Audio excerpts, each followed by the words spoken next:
दोस्तों आज हम लोग करने वाले हैं 18 सितंबर 2016 का प्रश्न पत्र जो कि सीटेट पेपर 1 से संबंधित है। और इस पेपर का सीडीपी और ईवीएस और साथ में हिंदी भाषा के क्वेश्चंस को आज हम लोग इस एक ही वीडियो में कंप्लीट करने वाले हैं। यदि आप चैनल पर पहली बार विजिट कर रहे हैं तो प्लीज चैनल को सब्सक्राइब कर लीजिए और अपने दोस्तों के साथ भी वीडियो को शेयर करिए। तो शुरू करते हैं वीडियो को। प्रश्न 1 है, निम्नलिखित में से कौन सी विशेषता प्रतिभावान शिक्षार्थी की है? तो प्रतिभावान शिक्षार्थी की क्या क्या विशेषताएं होती हैं? प्रतिभावान शिक्षार्थी यानी कि टैलेंटेड स्टूडेंट जो होते हैं क्लास में, उनकी क्या क्या जो है विशेषताएं होती है, क्या क्या उनमें क्वालिटीज होती है। ठीक है, तो यहाँ पे देखिए आपके ऑप्शन है, यदि कक्षा की गतिविधियां अधिक चुनौतीपूर्ण नहीं होता है तो वह कम प्रेरित अनुभव करता है और उब जाता है। तो सही बात है, जो टैलेंटेड बच्चे होते हैं वो हमेशा चुनौतीपूर्ण कार्य में उनका मन लगता है। ठीक है, आसान से कार्य में जो है उनका मन नहीं लगता है। वो चाहते हैं कि हमें जो है कुछ चुनौती वाले कार्य मिले, कुछ नए नए चीजों करने को मिले। ठीक है, इस तरह की गतिविधि वो चाहते हैं। ठीक है, तो ये सही हो सकता है। और भी ऑप्शंस देख लेते हैं। वह बहुत ही तुक मिजाज होता है, नहीं ये गलत है। वो अजीब व्यवहार करता है, जैसे हाथ थपथपाना डुलाना। जो क्या टैलेंटेड बच्चे होते हैं वो ऐसे करते हैं, हाथ थपथपाते हैं, हाथ डुलाते रहते हैं, नहीं ये गलत हो जाएगा। वो आक्रामक और कुंठित हो जाता है, क्या वो आक्रामक होता है और कुंठित हो जाता है? नहीं, ये भी गलत है। तो राइट आंसर जो हो जाएगा यहाँ पे हो जाएगा ऑप्शन 1 ही सही है। ठीक है, यदि कक्षा में कोई भी गतिविधियां जो है वो आसान सा है और चुनौतीपूर्ण नहीं है तो उसको उसमें मन नहीं लगता, वो उससे उब जाता है। ठीक है, तो राइट आंसर यहाँ पे हो जाएगा ऑप्शन 1। नेक्स्ट है, एक शिक्षिका अपनी प्राथमिक कक्षा में प्रभावी अधिगम को बढ़ा सकती है।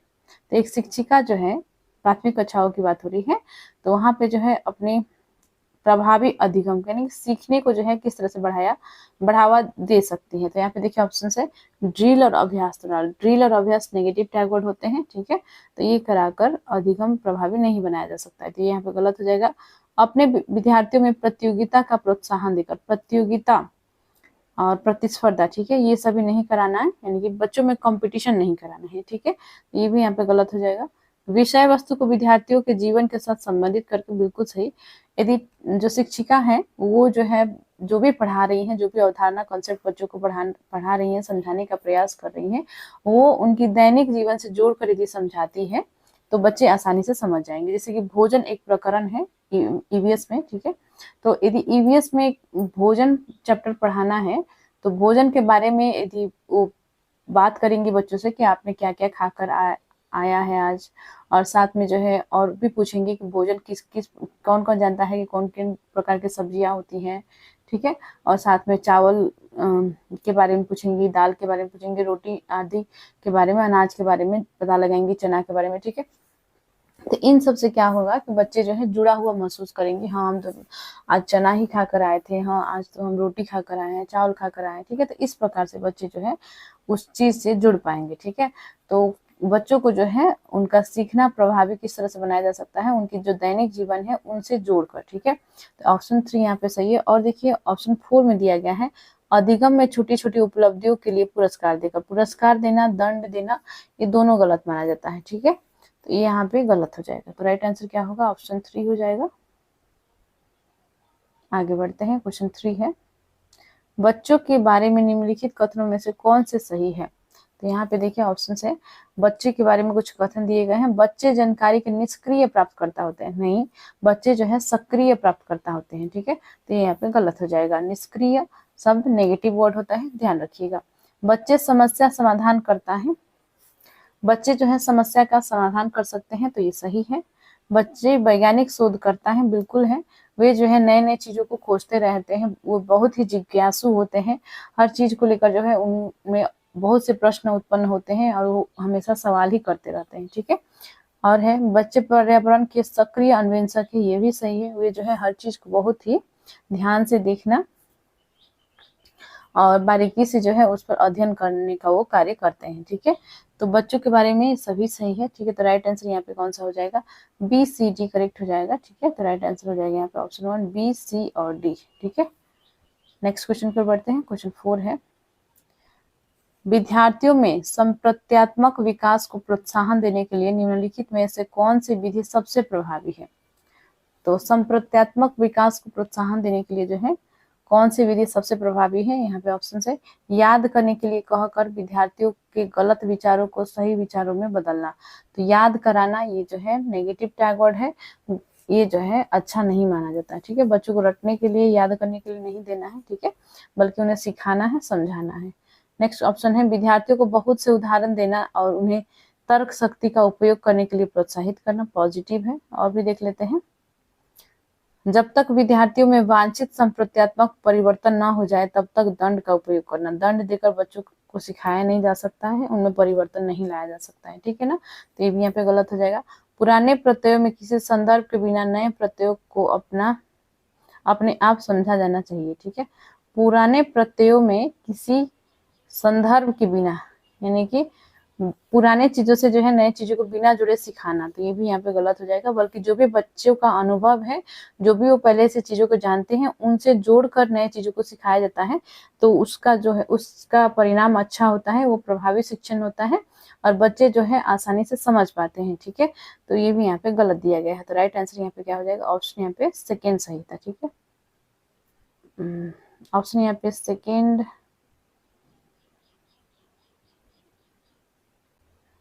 सही है। ठीक है, विद्यार्थियों को बहुत से उदाहरण देना। ठीक है, और उन्हें तर्क शक्ति का उपयोग करने के लिए प्रोत्साहित करना। ठीक है, यानी बच्चे को जो है कुछ ऐसे प्रश्न देना, उदाहरण के माध्यम से समझाना, कुछ ऐसे प्रश्न देना जिसमें जो है तर्क करने की जो क्षमता है उनमें, वो विकास कर सके उनका। राइट आंसर ऑप्शन सेकेंड हो जाएगा। नेक्स्ट है क्वेश्चन 5। प्राथमिक विद्यालय के बच्चे उस वातावरण में सबसे प्रभावी ढंग से सीखेंगे। तो प्राथमिक विद्यालय के बच्चे जो है किस वातावरण में सबसे प्रभावी ढंग से सीखेंगे? आपके ऑप्शन है जहां शिक्षक एकाधिकारवादी है और स्पष्ट आदेश देता है कि क्या क्या किया जाना चाहिए। तो देखिए, ये जो है शिक्षक केंद्रित शिक्षा की बात कर रही है। ठीक है, जहाँ पे मेन जो है शिक्षक होते हैं, जो भी शिक्षक कहते हैं उनका आदेश का पालन बच्चे करते हैं। तो क्या उस वातावरण में बच्चे प्रभावी ढंग से सीख पाएंगे? नहीं सीख पाएंगे। ठीक है, तो यहाँ पे गलत हो जाएगा। बल्कि बाल केंद्रित शिक्षा होनी चाहिए, जहाँ पे बच्चे जो है बच्चों को जो है कठोर अनुशासन में नहीं रखा जाए, उनको जो है सक्रिय भागीदारी उनकी हो और विभिन्न गतिविधियां उनसे कराई जाए। ठीक है, तो यहाँ पे ये गलत हो जाएगा। जहाँ मूल रूप से पढ़ने लिखने और गणित की संज्ञानात्मक कुशलताओं पर ही ध्यान का केंद्र होता है और बल दिया जाता है। देखिए, बच्चों का जो है सिर्फ पढ़ना लिखना जरूरी नहीं है, बल्कि उनके साथ उनका खेलना भी उतना ही जरूरी है। ठीक है, और साथ में उनको जो है विभिन्न गतिविधियों में इन्वॉल्व कराना, ताकि वे जो है और भी चीजें सीख सके। ठीक है, तो ये यहाँ पे गलत हो जाएगा। ठीक है, और देखिए, जहाँ शिक्षक सारे अधिगमों में आगे होता है और विद्यार्थियों से निष्क्रिय रहने की अपेक्षा करता है, बिल्कुल भी नहीं होगा ये। ठीक है, क्योंकि विद्यार्थी जो है निष्क्रिय है, यहाँ पे सिर्फ शिक्षक सक्रिय होकर क्या करेंगे? विद्यार्थियों को सक्रिय होना बहुत आवश्यक है। ठीक है, जहाँ उनकी संवेगात्मक आवश्यकताओं की पूर्ति होती है और वे अनुभव करते हैं कि वे महत्वपूर्ण है। यानी कि बच्चा को जो है जहाँ पे महत्व दिया जाता है, बच्चा को महत्वपूर्ण माना जाता है, उनकी जो भी आवश्यकता है, संवेगात्मक आवश्यकता है, वो भी पूरा किया जाता है। ठीक है, तो वहां पे जो है बच्चे प्रभावी ढंग से सीख पाते हैं। तो ऑप्शन 4 यहाँ पे सही हो जाएगा। नेक्स्ट है क्वेश्चन 6। एक बच्चा खिड़की के सामने से एक कौवे को उड़ता हुआ देखता है और कहता है एक पक्षी। इससे बच्चे के विचार के बारे में क्या पता चलता है? ठीक है, तो बच्चे ने क्या देखा? खिड़की के सामने से देखा कि कौवे जो है उड़ रहा है। ठीक है, तो कौवे को उड़ता हुआ देखकर उसने क्या कहा? एक पक्षी कहा। ठीक है, तो इससे क्या पता चलता है? तो देखते हैं ऑप्शंस में क्या क्या दिए गए हैं। बच्चे की स्मृतियां पहले से भंडारित होती है, बच्चे में पक्षी का प्रत्यय विकसित हो चुका है। ठीक है, और देखिए, बच्चे ने अपने अनुभव बताने के लिए भाषा के कुछ उपकरणों का विकास कर लिया है। ठीक है, तो इससे क्या पता चलेगा? तो ये इससे आपका पता चलेगा ये सभी चीजें। ठीक है, यानी कि बच्चे की स्मृतियां पहले से भंडारित होती है। ठीक है, बच्चे में पक्षी का प्रत्यय विकसित हो चुका है, तभी उसने कहा एक पक्षी। ठीक है, और बच्चे ने अपने अनुभव बताने के लिए भाषा के कुछ उपकरण का विकास कर लिया है, यानी कि वे अपने भाषा के माध्यम से जो है वो बताने में सक्षम है कि कौवा एक पक्षी है। तो ये भी सही है। ठीक है, तो तीनों सही है। तो राइट आंसर यहाँ पे हो जाएगा ऑप्शन सेकेंड, ए, बी और सी। चैनल को अभी तक आपने सब्सक्राइब नहीं किया है तो प्लीज चैनल को सब्सक्राइब कर लीजिए। और इसी प्रकार से हमने और भी प्रैक्टिस सेट कर रखा है प्रीवियस ईयर क्वेश्चन का, यदि आप देखना चाहते हैं तो चैनल के प्लेलिस्ट में विजिट कीजिएगा। प्लेलिस्ट का नाम है सीटेट जुलाई 2026 पेपर 1। तो आते हैं प्रश्न पर। क्वेश्चन 7 है, कोई शिक्षिका अपने विद्यार्थियों को ऐसा क्या कहें कि उन्हें भीतरी प्रेरणा के साथ कार्य करने के लिए प्रोत्साहित कर सके। यानी बच्चे जो हैं आंतरिक रूप से अभिप्रेरित हो, इंटरनली मोटिवेटेड हो अपने कार्य के प्रति, अपने लक्ष्य के प्रति। ठीक है, उनको जो है बाहरी प्रेरणा की कोई आवश्यकता नहीं, हर दिन जो है मोबाइल का स्टेटस और मोबाइल के बड़े बड़े टीचरों का लेक्चर्स या बड़े बड़े विद्वानों का लेक्चर्स की उनकी कोई आवश्यकता ना हो, बल्कि वो खुद से जो है मोटिवेट हो अपने कार्य के प्रति कि मुझे इस टाइम ये करना है और ये मेरा लक्ष्य है, इसको पूरा करना है। ठीक है, तो इस प्रकार से उन्हें प्रोत्साहित करने के लिए एक शिक्षक की क्या भूमिका हो सकती है, शिक्षिका की क्या भूमिका हो सकती है, आपसे पूछा गया है। ठीक है, तो यहाँ पे देखिए ऑप्शन है, तुम उसके जैसे क्यों नहीं हो सकते, देखो उसने इसे एकदम ठीक कर दिया। यानी कि यदि शिक्षिका कहेंगी कि देखो तुम उसके जैसा क्यों नहीं कर रहे हो, ठीक है, उसने तो एकदम सही बनाया है, ठीक है, तो ये गलत हो जाएगा। इस तरीका से बच्चों से बात नहीं करना है, इस तरीका से तो वो तो और डिमोटिवेट हो जाएंगे। ठीक है ना। और देखिए, काम जल्दी पूरा करो तो तुम्हें एक टॉफी मिलेगा। यानी कि पुरस्कार के लालच के लिए जो है आप क्या कर रहे हैं, बच्चों को जो है अपने कार्य को पूरा करने के लिए कह रही है। तो ये जो है बाहरी मोटिवेशन का काम करता है, आंतरिक रूप से ये मोटिवेट नहीं करता है, तो ये भी गलत हो जाएगा। इसे करने की कोशिश करो और तुम सीख जाओगे। मैं सीखना विद्यार्थी की आंतरिक प्रेरणा है, जबकि किसी से पहले कार्य समाप्त कर प्रेरित करने में कार्य करने वाले व्यक्ति बाहरी प्रेरणा के रूप में कार्य कर रहा है। चलो इसे करने से पहले समाप्त कर लो। ठीक है, तो यहाँ पे देखिए करेक्ट आंसर कौन सा होगा, तो ये हो जाएगा आपका ऑप्शन 3। ठीक है, ऑप्शन 3 में ये दिया गया है कि इसे करने की कोशिश करो। ठीक है, यानी कि कोई भी कार्य को जो है करने, आंतरिक रूप से प्रेरित करने के लिए, कोशिश करने के लिए उसको प्रोत्साहित करना कि तुम ये कर सकते हो। ठीक है, और तुम सीख जाओगे, यानी कि तुम जो है करोगे तो तुमको आ जाएगा, करना आ जाएगा। ठीक है, और इसमें ये कहा गया है, इसमें इस जो लाइन है इसमें जो सीखना है विद्यार्थी की आंतरिक प्रेरणा है, जबकि किसी से पहले कार्य समाप्त कर प्रेरित करने में कार्य करने वाला व्यक्ति बाहरी प्रेरणा के रूप में कार्य कर रहा है। बिल्कुल सही है, ऑप्शन यहाँ पे 3 सही हो जाएगा। नेक्स्ट है क्वेश्चन 8, कोई शिक्षिका अपने विद्यार्थियों को अध्ययन करने हेतु आंतरिक रूप से उत्प्रेरित करने के लिए कैसे प्रोत्साहित कर सकती है। तो देखिए, कोई शिक्षिका अपने विद्यार्थियों का अध्ययन करने हेतु आंतरिक रूप से उत्प्रेरित करने के लिए कैसे प्रोत्साहित कर सकती है। तो यहाँ पे देखिए ऑप्शन है, प्रतियोगितात्मक परीक्षा से नहीं, उन्हें जो है एग्जाम, प्रतियोगितात्मक परीक्षा यानी कॉम्पिटिटिव एग्जाम्स लेने से क्या वो प्रोत्साहित होंगे, नहीं। व्यक्तिगत लक्ष्य निर्धारित करने और उनमें निपुणता पाने में मदद कर देकर, साफ सफाई पढ़ने वाले साफ दिखाई पड़ने वाले इनाम देकर, जैसे टॉफी, उनमें चिंता और डर पैदा करके। तो ये चिंता और डर पैदा करना बच्चों में, ये तो एकदम ही गलत है। ठीक है, और टॉफी के लालच में जो है आप उन्हें प्रोत्साहित करने की कोशिश कीजिएगा, तो ये भी गलत तरीका है। पुरस्कार देना और दंड देना, ये दोनों गलत माना गया है। ठीक है ना, क्योंकि बच्चे जो है पुरस्कार के पीछे भागने लगेगा, वे जो है अपने लक्ष्य के पीछे नहीं भागेगा, बल्कि पुरस्कार पाने के लिए वो काम कर रहा है वहाँ पे। ठीक है, तो जो है वहाँ पे सही तरीका से सार्थक अधिगम नहीं कर पाएगा, तो इसलिए दंड देना, पुरस्कार देना दोनों गलत माना जाता है। ठीक है, तो राइट आंसर यहाँ पे कौन सा हो जाएगा, ये हो जाएगा आपका व्यक्तिगत लक्ष्य निर्धारित करने और उनमें निपुणता पाने में उन्हें मदद कर देकर। ठीक है, तो उन्हें जो है आंतरिक रूप से अभिप्रेरित इस तरह से किया जा सकता है। ऑप्शन सेकेंड सही हो जाएगा। क्वेश्चन 9 है, किसी प्रारंभिक कक्षा में प्रभावशाली शिक्षक का उद्देश्य विद्यार्थियों को उत्प्रेरित करना होगा।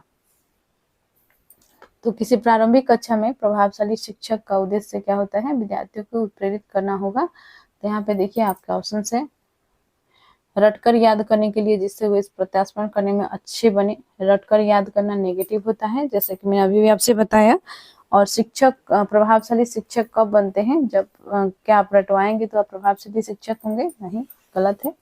दंडात्मक उपायों का प्रयोग करके जिससे वे शिक्षक का सम्मान करें, ये भी गलत है। ठीक है, और देखिए ऐसे काम करने के लिए जिससे परीक्षा के अंत में अच्छे अंक पा सके, ये भी गलत है। तो यहाँ पे देखिए राइट आंसर जो हो जाएगा यहाँ पे ऑप्शन 4 ही होगा, सीखने के लिए जिससे वे जिज्ञासु बने और सीखने के लिए ही सीखना पसंद करें। ठीक है, यानी बच्चों को जो है सीखने में इंटरेस्ट आए, कोई भी चीज सीखना चाहिए ये उसके मन में हो, और साथ में जो है वो सीखने के लिए अभिप्रेरित रहे, हमेशा नई नई चीज़ों को सीखने के लिए, हमेशा नई चीज़ें जानने के लिए वो जिज्ञासु हो। ठीक है, इस प्रकार से बनाना है, ना कि अंक पाने के लिए जो है शिक्षक, अच्छे शिक्षक के नाम पर जो है आप रटवा रहे हैं बच्चों को और उन्हें अंक पाने के पीछे दौड़ा रहे हैं। ठीक है, कंपटीशन में दौड़ा रहे हैं, तो ये सभी नेगेटिव चीजें होते हैं। ठीक है ना, आगे बढ़ते हैं। क्वेश्चन 10 है,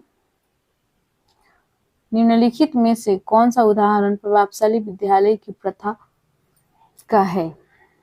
यानी प्रभावशाली विद्यालय में जो है क्या होता है? तो यहाँ पे देखिए ऑप्शन है, शारीरिक दंड, व्यक्तिगत सापेक्ष अधिगम, प्रतियोगितात्मक कक्षा, निरंतर तुलनात्मक मूल्यांकन। ठीक है, तो एक प्रभावी विद्यालय में क्या होता है? यहाँ पे करेक्ट आंसर हो जाएगा ऑप्शन सेकेंड, व्यक्तिगत सापेक्ष अधिगम। शारीरिक दंड देकर आप बच्चों को नहीं पढ़ा सकते। ठीक है, तो यहाँ पे गलत हो जाएगा। प्रतियोगितात्मक कक्षा, यानी कि बच्चे जो है एक दूसरे से कंपटीशन में लगे हुए हैं कि मैं फर्स्ट आऊंगा, मैं सेकंड आऊंगी, मैं थर्ड आऊंगी, मैं जीत लूंगी। ठीक है, तो इस प्रकार से जो है आपस में बच्चे लड़ रहे हैं, आपस में कंपटीशन कर रहे हैं। ठीक है, तो ये भी गलत होता है, ये विद्यालय को ऐसा नहीं कराना चाहिए। ठीक है, निरंतर तुलनात्मक मूल्यांकन, यानी बच्चों में जो है आप मूल्यांकन कर रहे हैं तो उनका जो है तुलना कर रहे हैं कि ये बच्चे जो है इतना जो है तेज है, ये बच्चा जो है कमजोर है, तो इस प्रकार से जो तुलना किया जाएगा तो ये भी गलत माना जाएगा। ठीक है ना, तुलना नहीं करना है। व्यक्तिगत सापेक्ष अधिगम यानी कि ऑप्शन सेकेंड यहाँ पे करेक्ट हो जाएगा। नेक्स्ट है क्वेश्चन 11। ठीक है, विकास का सिर पदाभिमुख दिशा सिद्धांत व्याख्या करता है कि विकास इस प्रकार आगे बढ़ता है। तो सिर पदाभिमुख, ठीक है, सिर से पैर की ओर जो विकास होती है उसे हम लोग कहते हैं सिर पदाभिमुख। और एक होता है प्रॉक्सिमो डिस्टल डेवलपमेंट। ठीक है, जिसमें जो है बच्चों का सेंटर से, जिसे हम लोग केंद्राभिमुख सिद्धांत भी कहते हैं। ठीक है, जिसमें प्रॉक्सिमो डिस्टल डेवलपमेंट बच्चों का जो है केंद्र की ओर से विकास की शुरुआत होती है। ठीक है, तो यहाँ पे देखिए क्या आंसर हो जाएगा। तो किस प्रकार आगे बढ़ता है यही पूछा गया आपसे। ऑप्शन है, भिन्नों से एकीकृत कार्यों की ओर, सिर से पैर की ओर, ग्रामीण से शहरी क्षेत्र की ओर, सामान्य से विशिष्ट कार्य की ओर। ठीक है, तो ये यहाँ पे देखिए करेक्ट आंसर हो जाएगा ऑप्शन सेकेंड, सिर से पैर की ओर जो है ये विकास होती है, सिर पदाभिमुख दिशा सिद्धांत। ठीक है, नेक्स्ट है क्वेश्चन 12, भाषा विकास के लिए सबसे संवेदनशील समय निम्नलिखित में से कौन सा है? यानी बच्चों का जो है भाषा का विकास का सबसे संवेदनशील स्टेज, सबसे सेंसिटिव स्टेज टाइम जो है कौन सा है? तो यहाँ पे देखिए ऑप्शन है, मध्य बचपन का समय, वयस्कावस्था का समय, प्रारंभिक बचपन का समय, जन्म पूर्व का समय। तो जन्म पूर्व का समय तो नहीं होगा क्योंकि बच्चा जस्ट जन्मा हुआ होता है, तो धीरे धीरे चीजों को अभी सीखने का प्रयास कर रहा है, तो भाषा विकास उसमें कैसे होगा? ठीक है, पूरा तरह से भाषा विकास उसमें नहीं हो पाता है उस समय में। ठीक है, तो ये यहाँ पे गलत हो जाएगा। और देखिए प्रारंभिक बचपन का समय, तो ये यहाँ पे सही है कि बच्चे का जो है भाषा का विकास प्रारंभिक बचपन का समय में हो जाता है जब बच्चे जो है, तो करेक्ट आंसर यहाँ पे यही होगा, प्रारंभिक बचपन का समय। ठीक है, ऑप्शन 3 करेक्ट हो जाएगा। क्वेश्चन 13 है, एक 6 वर्ष की लड़की खेलकूद में असाधारण योग्यता प्रदर्शन करती है, उसके माता पिता दोनों ही खिलाड़ी हैं। ठीक है, तो एक बच्ची जो है बहुत ही अच्छा जो है खेलने में है क्योंकि उसके माता पिता भी जो है खिलाड़ी हैं। ठीक है, और देखिए उसे नित्य प्रशिक्षण प्राप्त करने भेजते हैं, यानी वो जो है ट्रेनिंग भी ले रही है वो बच्ची। ठीक है, और देखिए सप्ताहांत में उसे प्रशिक्षण देते हैं, यानी कि सप्ताह के अंत में जो है उसे हर बार प्रशिक्षण मिलता है। बहुत संभव है कि उसकी क्षमता निम्नलिखित दोनों के बीच परस्पर क्रिया का परिणाम होंगी। तो इनके बीच का जो है ये परिणाम है आपको बताना है। आपके ऑप्शंस देखिए क्या क्या है। वृद्धि और विकास, क्या वृद्धि और विकास के परस्पर प्रतिक्रिया का परिणाम हो सकता है? नहीं। स्वास्थ्य और प्रशिक्षण? नहीं। अनुशासन और पौष्टिकता? नहीं। आनुवंशिकता और बात पर्यावरण? बिल्कुल सही, क्योंकि उसके माता पिता खिलाड़ी है तो उस जीन्स का इसमें रोल है।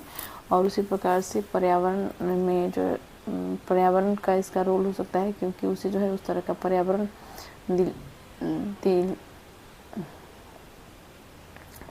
दिया जा रहा है जिसमें वे जो है प्रशिक्षण ले रही है, ठीक है, और इसीलिए जो है वो खेलकूद में अच्छी है, ठीक है। तो ऑप्शन 4 कट हो जाएगा। नेक्स्ट है क्वेश्चन 14, निम्नलिखित में से कौन से समाजीकरण के गौण वाहक हो सकते हैं।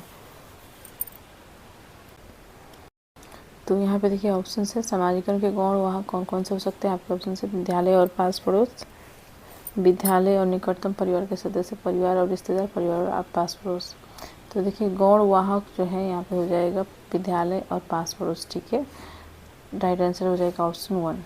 नेक्स्ट है लेव वाइगोत्स्की के अनुसार संज्ञानात्मक विकास का मूल कारण है। तो संज्ञानात्मक विकास का क्या मुख्य कारण होता है अकॉर्डिंग टू लेव वाइगोत्स्की। तो यहाँ पे देखिए ऑप्शन है सामाजिक अन्योन्य क्रिया, मानसिक प्रारूपों, स्कीमाज का समायोजन। तो देखिए स्कीमा के बारे में किसने बताया था, जीन पियाजे ने बताया था, ये नहीं होगा। उद्दीपक अनुक्रिया युग्मन, ये भी यहाँ पे नहीं होगा। संतुलन, ये भी नहीं होगा। तो राइट आंसर क्या हो जाएगा सामाजिक अन्योन्य क्रिया। बच्चे जो है समाज में रहकर सीखते हैं, समाज के साथ अंतः क्रिया बच्चे जब करते हैं तो वहाँ पे उसका क्या होता है संज्ञानात्मक विकास होता है। प्रश्न है किसी बच्चे का दिया गया विशिष्ट उत्तर कोहलबर्ग के नैतिक तर्क के सोपानों की विषय वस्तु के किस सोपान के अंतर्गत आएगा, ठीक है। यहाँ पे देखिए कोहलबर्ग के नैतिक तर्क, यानी कि कोहलबर्ग ने जो है कौन सा सिद्धांत दिया था, नैतिक विकास का सिद्धांत दिया था, ठीक है, थ्योरी ऑफ मॉरल डेवलपमेंट, ठीक है। और इसमें इन्होंने जो है 3 स्तर बताए हैं, ठीक है, 3 स्तर इन्होंने बताए हैं। और 3 स्तर कौन कौन से हैं, ये है आपके, सबसे पहले है पूर्व परंपरागत अवस्था, पूर्व परंपरागत, ठीक है। और दूसरा जो है वो है आपका परंपरागत चरण, ठीक है। और तीसरा जो है वो आपका हो जाएगा उत्तर परंपरागत चरण, ठीक है, यह स्तर, ठीक है ना। और इसमें इन्होंने जो है 3 जो है ये क्या है स्तर है, और इसमें 3 स्तर और 6 जो है इन्होंने चरण दिए हैं, 6 चरण, ठीक है, हर एक के 2-2 चरण है, ठीक है ना। तो इसमें देखिए क्वेश्चन पहले पूरा पढ़ लेते हैं। क्वेश्चन में दिया गया है कि यदि आप ईमानदार हैं तो आपके लिए आपके माता पिता आप पर गर्व करेंगे, इसलिए आपको ईमानदार रहना चाहिए, ठीक है। तो यहाँ पे ये कहा गया है, अब बच्चों को जो है समझाया जा रहा है कि यदि आप ईमानदार हैं तो आपके माता पिता आप पर गर्व करेंगे और इसलिए आपको ईमानदार रहना चाहिए, ठीक है। तो ये किसके अंतर्गत आएगा, ठीक है, यही पे आपसे पूछा गया है। यहाँ पे आप देख पा रहे हैं क्वेश्चन में विषय वस्तु, ये विषय वस्तु जो है किस सोपान के अंतर्गत आएगा। तो यहाँ पे देखिए चरण दिए गए हैं, सामाजिक संकुचन अनुकूलन, अच्छी लड़की अच्छा लड़का अनुकूलन, कानून और व्यवस्था अनुकूलन, दंड आज्ञाकारिता अनुकूलन, ठीक है। तो ये 4 ऑप्शन है, इसमें करेक्ट जो होगा यहाँ पे हो जाएगा आपका ऑप्शन 2, ठीक है, अच्छी लड़की और अच्छा लड़का अनुकूलन। यानी कि बच्चे जो है इस चरण में ऐसे व्यवहार करते हैं ताकि जो अगला जो है यानी जो भी उनके जो है फैमिली मेंबर्स है या समाज के लोग हैं उनकी प्रशंसा करें, ठीक है। जैसे कि ये जो है आपका तीसरा चरण है, ठीक है ना, दूसरे स्तर का तीसरा चरण है, जिसमें जो है आपका आ जाएगा पारस्परिक संबंध, ठीक है। और इसमें जो है अच्छा लड़का और अच्छी लड़की उन्मुखता आएगी, और बच्चे जो है दूसरों को खुश करने के लिए क्या करते हैं, नियमों का पालन करते हैं। और इसमें कौन से बच्चे आते हैं, इसमें आते हैं 10 से लेकर 13 वर्ष के बच्चे, ठीक है, 10 से लेकर 13 वर्ष के बच्चे इसके अंतर्गत आ जाते हैं, ठीक है ना। तो यहाँ पे करेक्ट आंसर क्या हो जाएगा, ऑप्शन 2 हो जाएगा, अच्छी लड़की और अच्छा लड़का अनुकूलन, ठीक है। नेक्स्ट क्वेश्चन है क्वेश्चन 17, जीन पियाजे के अनुसार अधिगम के लिए निम्नलिखित में से क्या आवश्यक है, ठीक है। तो जीन पियाजे ने जो है कौन सा सिद्धांत दिया था, संज्ञानात्मक विकास का सिद्धांत दिया था, और इन्होंने जो है बच्चों के संज्ञानात्मक विकास के 4 अवस्थाएं बताई हैं, ठीक है ना, 4 अवस्थाएं बताई हैं, जिसमें से प्रथम अवस्था है आपका संवेदीगामक अवस्था यानी कि सेंसरी मोटर स्टेज, दूसरा है पूर्व संक्रियात्मक अवस्था यानी कि प्री ऑपरेशनल स्टेज, पहला अवस्था जो है जन्म से लेकर 2 वर्ष के बच्चों में देखी जाती है, और दूसरा जो है 2 से लेकर 7 वर्ष के बच्चों में, और मूर्त संक्रियात्मक अवस्था कंक्रीट ऑपरेशनल स्टेज ये जो है 7 से 11 वर्ष के बच्चों में, और फॉर्मल ऑपरेशनल स्टेज यानी कि 11 से जो ऊपर के बच्चे होते हैं इनमें देखी जाती है, ठीक है। इनके अनुसार जो इन्होंने सिद्धांत दिया था, संज्ञानात्मक विकास का सिद्धांत दिया था, ठीक है। तो यहाँ पे देखिए पूछा क्या है आपसे प्रश्न में, जीन पियाजे के अनुसार अधिगम के लिए यानी कि सीखने के लिए जो है अधिगम यानी कि सीखना, ओके, निम्नलिखित में से क्या आवश्यक है। तो यहाँ पे देखिए ऑप्शन है वयस्कों के व्यवहार का अवलोकन, ईश्वरीय न्याय पर विश्वास, शिक्षकों और माता पिता द्वारा पुनर्बलन, शिक्षार्थी के द्वारा पर्यावरण की सक्रिय खोजबीन। ठीक है, तो इनके आंसर क्या आवश्यक था, तो करेक्ट आंसर यहाँ पे हो जाएगा आपका ऑप्शन 4। ठीक है, शिक्षार्थी के द्वारा पर्यावरण की सक्रिय खोजबीन। ठीक है, ऑप्शन 4 राइट हो जाएगा। नेक्स्ट है जीन पियाजे के अनुसार, देखिए जीन पियाजे आप लोग पढ़ लीजिएगा, आपके सिलेबस में ये मेन टॉपिक है जीन पियाजे। ठीक है, आप नोट कर लीजिए जीन पियाजे, और प्लस में आपका है लेव वाइगोत्स्की। ठीक है, लेव वाइगोत्स्की, ठीक है ना, और है एक लॉरेंस कोलबर्ग। ठीक है, ये 3 मेन जो है मनोवैज्ञानिक है। ठीक है, आपको इनके बारे में जो है पढ़ना ही पढ़ना है। ठीक है, आपको यदि सीटेट एग्जाम पास करनी है तो इनके बारे में आपको जानकारी लेना ही होगा। ठीक है ना, कोहलबर्ग। ठीक है, तो जिसके बारे में हमने फर्स्ट क्वेश्चन में डिस्कस किया, ठीक है, वही है। आगे बढ़ते हैं, तो यहाँ पे देखिए क्वेश्चन में क्या दिया गया है, जीन पियाजे के अनुसार प्रारूप यानी कि स्कीमा निर्माण वर्तमान योजनाओं के अनुरूप बनाने हेतु नवीन जानकारी में संशोधन और नवीन जानकारी के आधार पर पुराने योजनाओं में संशोधन के परिणाम के रूप में घटित होता है। इन 2 प्रक्रियाओं को जाना जाता है। ठीक है, तो यहाँ पे देखिए आपके ऑप्शंस क्या क्या हैं, आप देख पा रहे हैं स्क्रीन पर। ठीक है, तो यहाँ पे देखिए ये कहा गया है जो स्कीमा जो बच्चों के दिमाग में बनती है, ठीक है, जो भी वो चीजें वो देखते हैं उनके दिमाग में जो है उससे संबंधित एक जानकारी उनके दिमाग में बन जाती है। ठीक है, जैसे कि उन्होंने जो है एक बिल्ली को देखा, तो बिल्ली के बारे में उन्होंने एक स्कीमा अपने दिमाग में बना लिया कि बिल्ली जो है, बिल्ली का जो है 2 कान होते हैं, 4 पैर होते हैं। ठीक है, बिल्ली की मूंछ होती है, आंखें इस तरह से होती हैं। ठीक है, और इस प्रकार से जो है एक उसका प्रारूप जो है वो अपने दिमाग में बना लेते हैं। ठीक है ना, एक स्कीमा बना लेते हैं। ठीक है ना, तो यहाँ पे देखिए ये कहा गया है कि प्रारूप निर्माण वर्तमान योजना के अनुरूप बनाने हेतु नवीन जानकारियों में संशोधन, यानी कि जो भी जो है नया जानकारी उसको मिली, पहले से मान लीजिए उसने बिल्ली देख रखा था और आगे चलकर उसने कोई कुत्ता को देख लिया, तो उसको लगा कि सेम जानवर है, लेकिन फिर उसने देखा कि नहीं, बिल्ली जो है म्याऊ म्याऊ बोलती थी लेकिन कुत्ता जो है भौं भौं कर रहा है। ठीक है ना, तो ये जो है उसके लिए नवीन जानकारी हो गई कि पहले से जो उसके दिमाग में स्टोर था कि स्कीमा जो बना हुआ था, तो स्कीमा में जो उसने संशोधन किया, इसे हम लोग क्या कहेंगे, इसे हम लोग कहेंगे समावेशन। ठीक है, क्या हो जाएगा ये समावेशन। और देखिए यहाँ पे एक और चीज है, और नवीन जानकारी के आधार पर पुरानी योजनाओं में संशोधन, यानी कि पुरानी जो योजना थी उसके दिमाग में कि बिल्ली और कुत्ता जो है सभी एक है। ठीक है, उसमें भी उसने संशोधन किया कि नहीं, बिल्ली अलग है और कुत्ता जो है अलग प्राणी है। ठीक है, तो ये संशोधन क्या कहलाएगा, ये जो है समायोजन कहलाएगा। ठीक है, तो ये ध्यान रखिएगा, इस तरह के प्रश्न जो है पूछे जाते हैं आपके परीक्षा में। तो राइट आंसर यहाँ पे हो जाएगा ऑप्शन 3।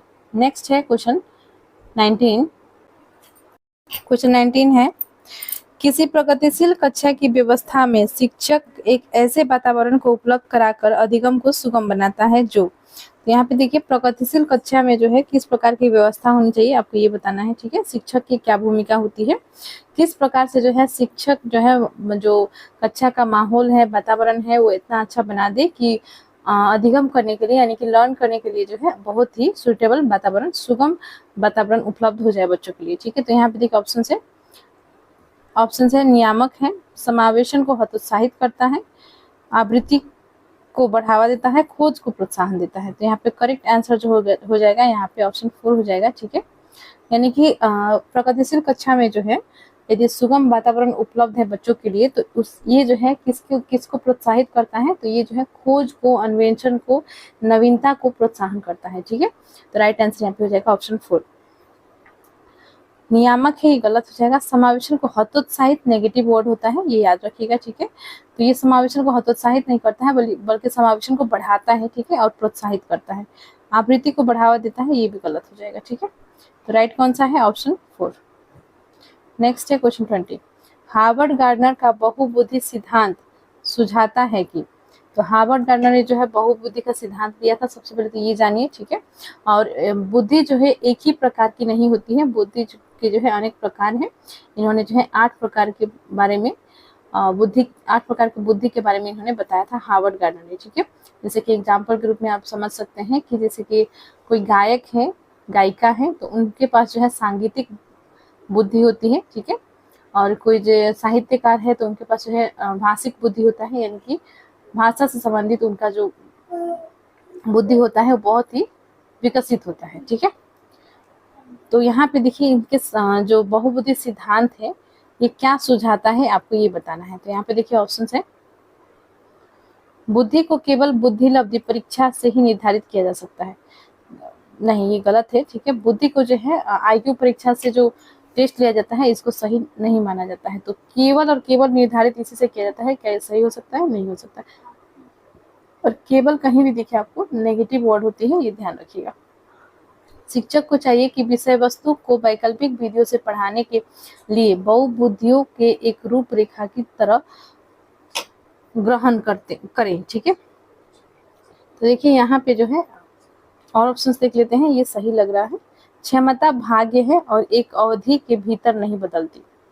तो क्या जो व्यक्ति की क्षमता होती है ये भाग्य पर ही डिपेंडेंट होती है, और क्या ये जो है कभी बदलती नहीं है, किसी अवधि के लिए जो है क्या ये थम जाती है? ऐसा नहीं है। ठीक है, हर एक व्यक्ति में क्षमता होती है और क्षमता से जो है वो अपने भाग्य लिखता है, न कि भाग्य जो है उसका क्षमता को निश्चित करता है, यानी कि निर्धारित करता है। ठीक है, तो यहाँ पे गलत हो जाएगा। और देखिए, हर बच्चे को प्रत्येक पाठ विषय भिन्न तरीकों से पढ़ाया जाना चाहिए ताकि सभी बुद्धियां विकसित हो।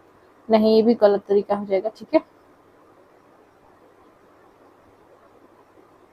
राइट आंसर यहाँ पे ऑप्शन सेकेंड हो जाएगा। ठीक है, शिक्षकों को चाहिए कि विषय वस्तु को वैकल्पिक विधियों से पढ़ाने के लिए बहुबुद्धियों की एक रूपरेखा की तरह ग्रहण करें। ठीक है, नेक्स्ट है क्वेश्चन 20।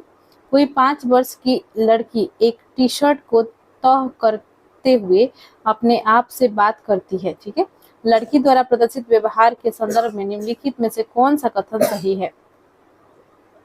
तो देखिए कोई 5 वर्ष की बच्ची है, वो क्या कर रही है, टी शर्ट को जो है फोल्ड कर रही है, तह लगा रही है।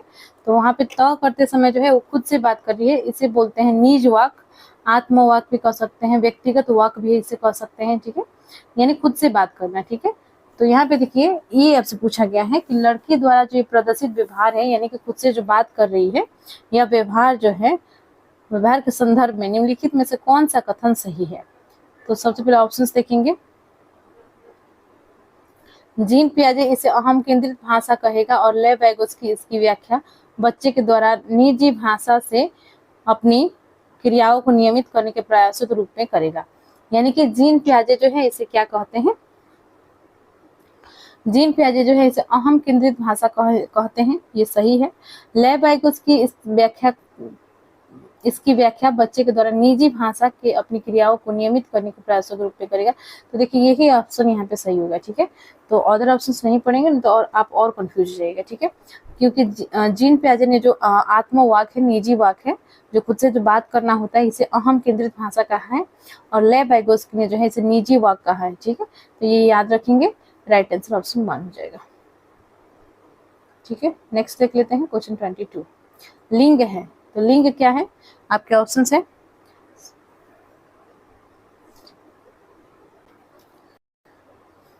तो देखिए यहाँ पे ऑप्शन है शारीरिक संरचना, सहज गुण, सामाजिक संरचना, जैविक सत्ता। ठीक है, तो आप लोग को यहाँ पे आंसर जैविक सत्ता लग रहा होगा, लेकिन यहाँ पे आप ध्यान देंगे सीटेट में जो लिंग जेंडर दे दिया जाए तो ये समाज से जुड़ा हुआ चीज है। ठीक है, यानी कि सामाजिक संरचना है, यानी कि जो भी भूमिका, जैसे कि लड़की के लिए जो है जो भूमिका निर्धारित है, लड़कों के लिए अलग भूमिका निर्धारित है। जैसे कि लड़कियां जो है घर के काम करेंगी, लड़के जो है बाहर पढ़ने जा सकते हैं, लड़कियां बाहर पढ़ने नहीं जा सकती हैं। लड़कियों के लिए जो है पिंक कलर सबसे बेस्ट होता है, लड़कों के लिए ब्लू कलर सबसे बेस्ट होता है।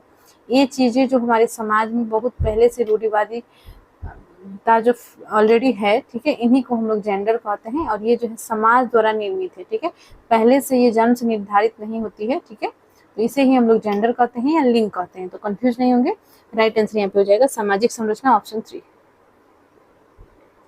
ले वैगोत्स्की के समाज संरचना सिद्धांत में दृढ़ विश्वास रखने वाले शिक्षक के नाते आप अपने बच्चों के आकलन के लिए निम्नलिखित में से किस विधि को वरीयता देंगे? ठीक है, तो यहाँ पे देखिए ये कहा गया है कि ले वैगोत्स्की के सामाजिक संरचना सिद्धांत जो है इसमें दृढ़ विश्वास रखने वाले शिक्षक, ठीक है, यानी जो सामाजिक संरचना सिद्धांत जो दिया था ले वैगोत्स्की ने, सोशो कल्चरल थ्योरी, इन्होंने इसमें ये कहा था कि बच्चे जो है समाज के माध्यम से सीखते हैं, समाज में रहकर उस माहौल में पलते बढ़ते हैं, और वो जो है उनका भाषा का विकास, उनका जो है ओवरऑल डेवलपमेंट बच्चों का समाज में होता है। ठीक है, इनका ये कहना था।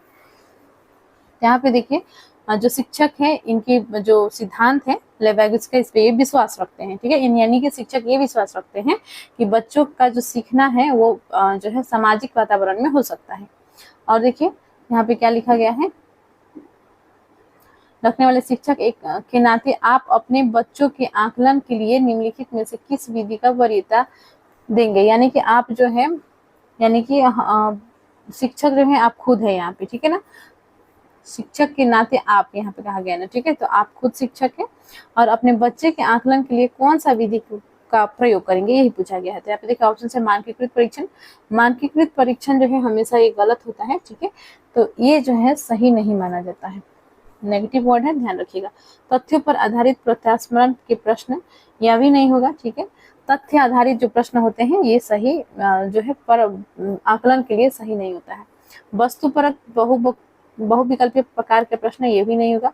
सहयोगी प्रोजेक्ट बिल्कुल सही है, क्योंकि सहयोगी प्रोजेक्ट इसलिए क्योंकि लेविगुस्की ने जो है क्या कहा था, समाज से जुड़कर जो है बच्चों का विकास होता है। ठीक है, उनका संज्ञानात्मक विकास होता है। तो सहयोगी प्रोजेक्ट में क्या होगा कि बच्चे जो है एक दूसरे का सहयोग करेंगे, समूह में कार्य करेंगे और परियोजना को करेंगे। ठीक है ना, तो वहाँ पे एक दूसरे से बातें शेयर करते हैं और उनका जो है और भी साथ में डेवलपमेंट होता है, जैसे कि संवेगात्मक विकास हो गया, भाषा का विकास हो गया, अन्य विकास भी साथ साथ होते जाएगा। ठीक है ना, तो यहाँ पर राइट आंसर हो जाएगा ऑप्शन 4। नेक्स्ट है क्वेश्चन 24।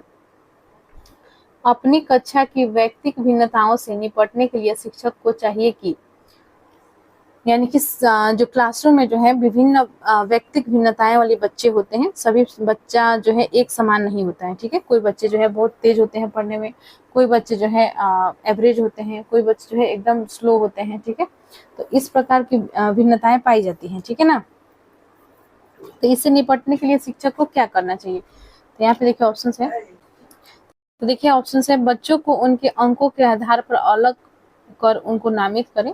तो देखिए बच्चों का जो है नामित करना, उन्हें अलग करना, ये सभी क्या होता है, नेगेटिव होता है, ये बच्चों के साथ नहीं करना चाहिए। ठीक है, तो यहाँ पे गलत हो जाएगा। बच्चों से बातचीत करें और उनके दृष्टिकोण को महत्व दे, ये हो सकता है। ठीक है, और देखिए विद्यार्थियों के लिए कठोर नियमों को लागू करें, कठोर नियम का पालन नहीं करना है, इससे बच्चे जो है ठीक से नहीं सीख पाते हैं। ठीक है, शिक्षण और आकलन के समान और मानक तरीके हो, सभी के लिए, देखिए सभी के लिए समान तरीके जो है ये गलत हो जाते हैं। ठीक है, क्योंकि सब बच्चे जो है एक समान नहीं है, जैसे कि मैंने कहा कि व्यक्तिगत विभिन्नताएं हैं। ठीक है ना, तो बच्चे जो है कुछ कमजोर हैं, कुछ तेज हैं। ठीक है, तो ऐसी स्थिति में क्या करना चाहिए, उनसे जो है बातचीत करना चाहिए और उनके दृष्टिकोण को महत्व देना चाहिए। ठीक है, तो राइट आंसर यहाँ पे हो जाएगा ऑप्शन 2। नेक्स्ट क्वेश्चन की ओर बढ़ते हैं। क्वेश्चन 25 है, आकलन उद्देश्यपूर्ण होता है यदि, तो आकलन जो है उद्देश्यपूर्ण कब होता है। तो यहाँ पे देखिए ऑप्शन है, इससे विद्यार्थियों और शिक्षकों को प्रतिपुष्टि फीडबैक प्राप्त हो, यानी कि आकलन जो है कब उद्देश्यपूर्ण होगा, जब जो है विद्यार्थियों और शिक्षकों को जो है फीडबैक प्राप्त हो, यानी कि जो भी आकलन किया जाता है उससे संबंध में जानकारी प्राप्त हो कि हाँ हमने जो आकलन की है उसका जो है सही रिजल्ट यही होता है कि उसका फीडबैक मिल जाए। ठीक है ना, तो यहाँ पे सही है। यह केवल एक बार वर्ष के अंत में हो, नहीं, गलत है। विद्यार्थियों की उपलब्धियों में अंतर करने के लिए तुलनात्मक मूल्यांकन किया जाए, तुलनात्मक मूल्यांकन नहीं करना है, तुलना नहीं करना है। ठीक है, इससे विद्यार्थियों में भय और तनाव का संचार हो, नहीं, ऐसे आकलन नहीं करना है। तो सबसे पहले आकलन देखिए, आकलन वर्ड से आप कंफ्यूज हो रहे होंगे। आकलन यानी कि एडजस्टमेंट। ठीक है, बच्चों को जो है देखना कि वहाँ जैसे कि क्लासरूम में पढ़ा रहा है एक शिक्षक है आप, ठीक है, वहाँ पे जो है कौन सी बच्चा जो है कितना पढ़ पा रहा है, कहाँ पे उसको कुछ दिक्कतें आ रही है।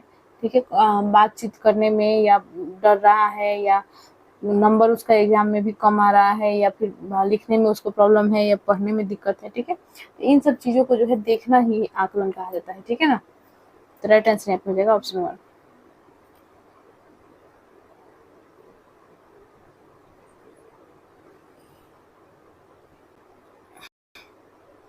तो राइट आंसर यहाँ पे हो जाएगा ऑप्शन 1। ठीक है, इससे विद्यार्थियों और शिक्षकों को फीडबैक प्राप्त हो। क्वेश्चन 26 है, राष्ट्रीय पाठ्यचर्या की रूपरेखा एनसीएफ 2005 के अनुसार शिक्षक की भूमिका है। यहाँ पे देखिए ऑप्शन है अधिनायकीय, अनुमतिपरक, सुविधादाता, सत्तावादी। ठीक है, तो यहाँ पे देखिए करेक्ट आंसर जो हो जाएगा इसका हो जाएगा यहाँ पे ऑप्शन सुविधादाता। ठीक है, सुविधादाता क्यों? एज ए हेल्पर जो है, क्यों शिक्षक को काम करना है?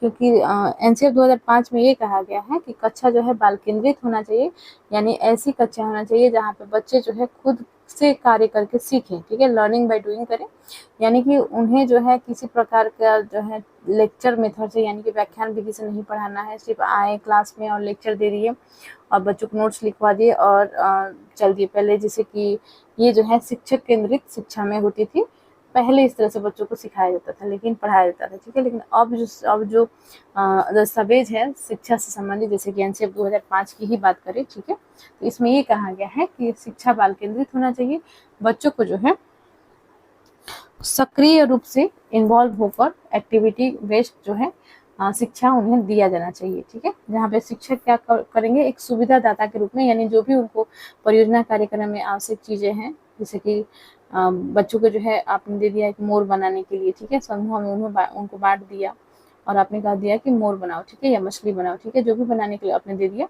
वहाँ पे उनकी जो जो आवश्यकता है, जैसे कि कलर की आवश्यकता हो सकती है, कैंची की आवश्यकता हो सकती है, पेंसिल की आवश्यकता हो सकती है, ये सभी चीज़ों को पूरा करना एक शिक्षक की वहाँ पे जिम्मेदारी है, यानी कि सुविधादाता के रूप में वो कार्य करता है। ठीक है, नेक्स्ट है क्वेश्चन 27। अनुसंधान सुझाते हैं कि एक विविध कक्षा में अपने विद्यार्थियों से शिक्षिका की अपेक्षाएं विद्यार्थियों के अधिगम। यहाँ पे देखिए ये कहा गया कि अनुसंधान जो है, यानी कि जो रिसर्च किए गए हैं, यह बताते हैं कि एक विविध कक्षा में अपने विद्यार्थियों से शिक्षिका की अपेक्षाएं विद्यार्थियों के अधिगम, यानी कि शिक्षिका जो अपेक्षा रखती है, तो इससे जो है बच्चों की अधिगम में क्या जो है फर्क पड़ता है, क्या जो है असर पड़ता है। ठीक है, तो यहाँ पे देखिए विद्यार्थियों का अधिगम का एकमात्र निर्धारक होती है, क्या ये एकमात्र निर्धारक है? यदि जो है शिक्षिका उम्मीद रखेंगे तभी क्या बच्चे पढ़ेंगे? नहीं, तो गलत हो जाएगा। के साथ संबंधित नहीं मानी जानी चाहिए, नहीं, संबंधित होती है, इससे जो है फर्क पड़ता है। ठीक है, तो पर कोई प्रभाव नहीं छोड़ती, क्या कोई प्रभाव नहीं छोड़ती? छोड़ती है। यदि शिक्षिका जो है यदि शिक्षिका मान लीजिए कोई बच्चा जो है पढ़ रहा है, प्रयास कर रहा है, तो उसको जो है और मोटिवेट करती हैं और ये जो है उसको बताती हैं कि आप जो है कर सकते हो। ठीक है, जैसे कि पॉजिटिव वाइब्स उनको मिलते हैं, तो इससे क्या होता है कि वे जो है और उनकी रुचि बढ़ती है। ठीक है, तो ये उनकी जो बातें हैं, शिक्षिका की जो बातें हैं, ये जो है बच्चों के दिमाग पे असर डालता है। ठीक है, तो महत्वपूर्ण प्रभाव छोड़ती है। राइट आंसर हो जाएगा ऑप्शन 4। क्वेश्चन 28 है, तो देखिए इस जो सेशन जो है इस बार का हम लोग का जो अभी का वीडियो हम लोग बना रहे हैं, इसमें जो है लगभग सभी हार्ड क्वेश्चन ही है। ठीक है, इतना हार्ड लेवल का क्वेश्चन नहीं आते हैं, लेकिन जो टॉपर्स होते हैं वो सभी क्वेश्चंस को पढ़ के जाते हैं। ठीक है ना, तो यदि आप टॉपर बनना चाहते हैं तो आप इस वीडियो को पूरा देख लीजिएगा। हालांकि इतना हार्ड क्वेश्चन आपके एग्जाम में नहीं पूछे जाएंगे, कुछ आएंगे, 2-4 प्रश्न ऐसे होंगे, लेकिन पूरा प्रश्न जो है इस तरह से नहीं आएगा। ठीक है, और ये 2016 का पेपर है और देखा जाए कंपेरेटिवली तो अभी का जो पेपर आता है इससे आसान ही आता है। ठीक है, तो आते हैं प्रश्न पर। अब 2-3 प्रश्न बचे हैं तो इसको कर लेते हैं। क्वेश्चन 28 है, विशेष आवश्यकता वाले बच्चों को शामिल करना। तो यहाँ पे देखिए विशेष आवश्यकता वाले बच्चे, यानी कि जो दिव्यांगजन बच्चे हैं, उनको शामिल करना। यहाँ पे देखिए ऑप्शंस पहले देखेंगे। जिनमें अक्षमता ना हो उन बच्चों के लिए हानिकारक है, तो क्या उन्हें शामिल किया जाएगा? तो सामान्य बच्चों के लिए क्या ये हानिकारक होगा? नहीं, ऐसा तो वो कोई हानि नहीं पहुंचाते हैं। ठीक है, तो ये यहाँ पे गलत हो जाएगा। विद्यालय पर भार बढ़ा देगा? नहीं, गलत है। शिक्षण के प्रति दृष्टिकोण, विषय वस्तु और धारणा परिवर्तन की अपेक्षा रखता है। एक काल्पनिक लक्ष्य है, क्या ये काल्पनिक लक्ष्य है? नहीं, ये जो है हकीकत में अभी हो रहा है। यानी जो सामान्य विद्यालय है वहाँ पे दिव्यांगजन बच्चे साथ में ही पढ़ते हैं और उनकी जो भी आवश्यकता वाली चीज़ें होती हैं वो उपलब्ध कराए जाते हैं। जैसे कि कोई जो है बच्चा जो है आंखों से नहीं देख पा रहा है तो उसके लिए ब्रेल लिपि उपलब्ध कराना, और साथ में और भी बच्चों का जो है इसी प्रकार से जो भी उनकी आवश्यकता है, दिव्यांगजन बच्चे हैं उनकी विशेष आवश्यकता वाले बच्चे की जो है आवश्यकताओं को पूरा किया जाता है, ठीक है, नियमित विद्यालय में। तो राइट आंसर यहाँ पे क्या हो जाएगा, ऑप्शन 3 हो जाएगा। ये जो है समावेशी शिक्षा से संबंधित क्वेश्चन था। ओके, क्वेश्चन 29 है, विविध प्रकार की सामाजिक, आर्थिक और सांस्कृतिक पृष्ठभूमि के बच्चों से युक्त कक्षा सभी विद्यार्थियों के अधिगम अनुभवों को बढ़ाती है, यह कथन है। यहाँ पे देखिए ये कहा गया है कि विविध प्रकार की जो सामाजिक, आर्थिक और सांस्कृतिक पृष्ठभूमि के बच्चे जो हैं बच्चों से युक्त, यानी कि जो बच्चे जो आ रहे हैं क्लासरूम में, जो बच्चे हैं वो अनेक जो है कल्चर को फॉलो करने वाले हैं, अनेक डिफरेंट समाज से आए हुए हैं, ठीक है, और उनकी जो आर्थिक स्थिति है अलग अलग है, ठीक है। तो इससे क्या होता है, ठीक है, तो अधिगम अनुभवों को बढ़ाती है, यह कथन है। तो क्या ये माफ कीजिएगा, अधिगम अनुभव को बढ़ाती है? बिल्कुल ही बढ़ाती है, ठीक है, एकदम सही कथन है। क्योंकि बच्चे जो है और भी बहुत समाज में जो चीज़ें होती हैं उसके बारे में भी जानते हैं, ठीक है, और एक दूसरे से अपनी बातें शेयर करते हैं और बहुत चीज़ों को जानते हैं, ठीक है। यहाँ पे देखिए ये कथन जो है सही है, क्योंकि बच्चे अपने साथियों से अनेक कौशल सीखते हैं। जैसे कि मैंने आपसे बताया, वो बहुत सारी चीज़ों को उसके अपने दोस्तों के साथ सीखते हैं। तो राइट आंसर यहाँ पे हो जाएगा ऑप्शन 1 सही है, क्योंकि बच्चे अपने साथियों से अनेक कौशल सीखते हैं। नेक्स्ट है क्वेश्चन 30, सुनने में असमर्थ बच्चा, यानी जो बच्चे जो हैं श्रवण बाधित है, ठीक है, जो सुनने में सक्षम नहीं है, जिन्हें सुनाई नहीं देता है, ठीक है ना। यहाँ पे देखिए ऑप्शन है, केवल अकादमिक शिक्षा से लाभ नहीं उठा पाएगा, उसे उसके स्थान पर व्यावसायिक शिक्षा दी जानी चाहिए। क्या ये सही है? नहीं, गलत है, ठीक है। नियमित विद्यालय में बहुत अच्छा कर सकता है यदि उसे उपयुक्त सुविधा और साधन उपलब्ध कराया जाए। बिल्कुल ही सही है, जो कि समावेशी शिक्षा, इंक्लूसिव एजुकेशन के बारे में हमारी जो हाल फिलहाल में जो दस्तावेज आई है NEP 2020, इसमें भी ये बात रखी गई है, जो दिव्यांगजन बच्चे हैं, विशेष आवश्यकता वाले जो बच्चे हैं, उन्हें क्या करना चाहिए, नियमित विद्यालय में ही पढ़ाना है, ठीक है। तो राइट आंसर यहाँ पे ऑप्शन सेकंड ही दिख रहा है। और भी ऑप्शन देख लेते हैं। नियमित विद्यालय में अपने सहपाठियों के समान कभी प्रदर्शन नहीं कर सकेगा। क्या नहीं कर सकेगा? हो सकता है उससे भी आगे निकल जाए, ऐसा नहीं कहा जा सकता, ठीक है। तो यहाँ पे गलत हो जाएगा। हो सकता है वो उससे भी जो सामान्य बच्चे हैं उनसे भी आगे निकल जाए। श्रवण असमर्थता वाले बच्चों के विद्यालय में ही भेजा जाना चाहिए, नियमित विद्यालय में नहीं, ऐसा नहीं है, बल्कि उन्हें जो है नियमित विद्यालय में भेजा जाना चाहिए, जहाँ पे सामान्य बच्चे अध्ययन करते हैं और उनकी जो भी आवश्यकता है उसको पूरा किया जाना चाहिए। ऑप्शन सेकंड यहाँ पे करेक्ट हो जाएगा। हम लोग जो है आज करने वाले हैं EVS से संबंधित क्वेश्चन आंसर, ठीक है। EVS यानी कि पर्यावरण अध्ययन, और ये जो है आपके क्वेश्चंस होंगे, आज के जो प्रश्न है ये है आपके 18 सितंबर 2016 के क्वेश्चन पेपर का, ठीक है। तो शुरू करते हैं वीडियो को। यदि आप चैनल पर पहली बार विजिट किए हैं तो प्लीज़ चैनल को सब्सक्राइब कर लीजिए और अपने दोस्तों मित्रों के साथ भी वीडियो को शेयर करें। तो शुरू करते हैं वीडियो को। तो देखिए क्वेश्चन पेपर में जो है आपके 1 से लेकर 30 तक CDP के क्वेश्चंस होते हैं, और 31 से लेकर 60 तक जो है मैथ के क्वेश्चन होते हैं, और 61 से लेकर 90 तक किसके क्वेश्चंस होते हैं, EVS के, ठीक है। तो EVS के क्वेश्चंस आज हम लोग 61 से स्टार्ट करेंगे। यहाँ पे देखिए क्वेश्चन 61 है,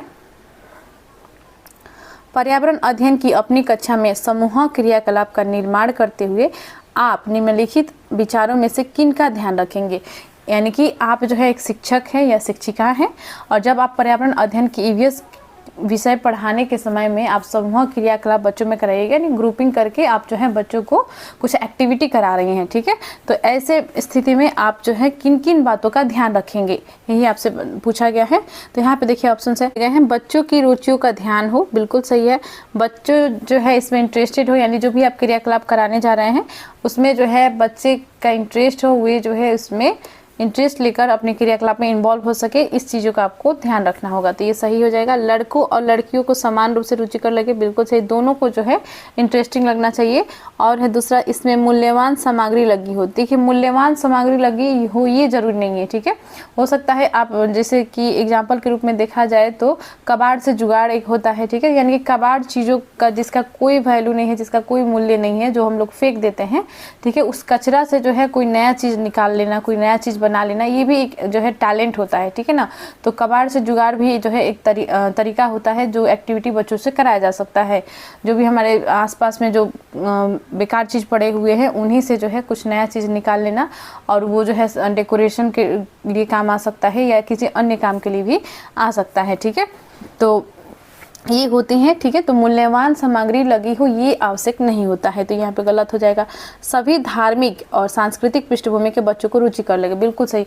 यानी कि ऐसा कुछ एक्टिविटी हो जिसमें जो है सभी इन्वॉल्व हो सके, सब किसी भी समाज से बच्चे आते हों, चाहे वो गरीब हो या अमीर हो या पिछड़े वर्ग से आते हो या फिर से जो है वो जो है बहुत ही पिछड़े, उनका जो है आर्थिक स्थिति बहुत ख़राब है, सामाजिक स्थिति बहुत ख़राब है, सभी इन्वॉल्व हो सके और रुचि ले सके और अपने कार्यों को कर सके, ठीक है। तो ये बिल्कुल सही हो जाएगा यहाँ पे।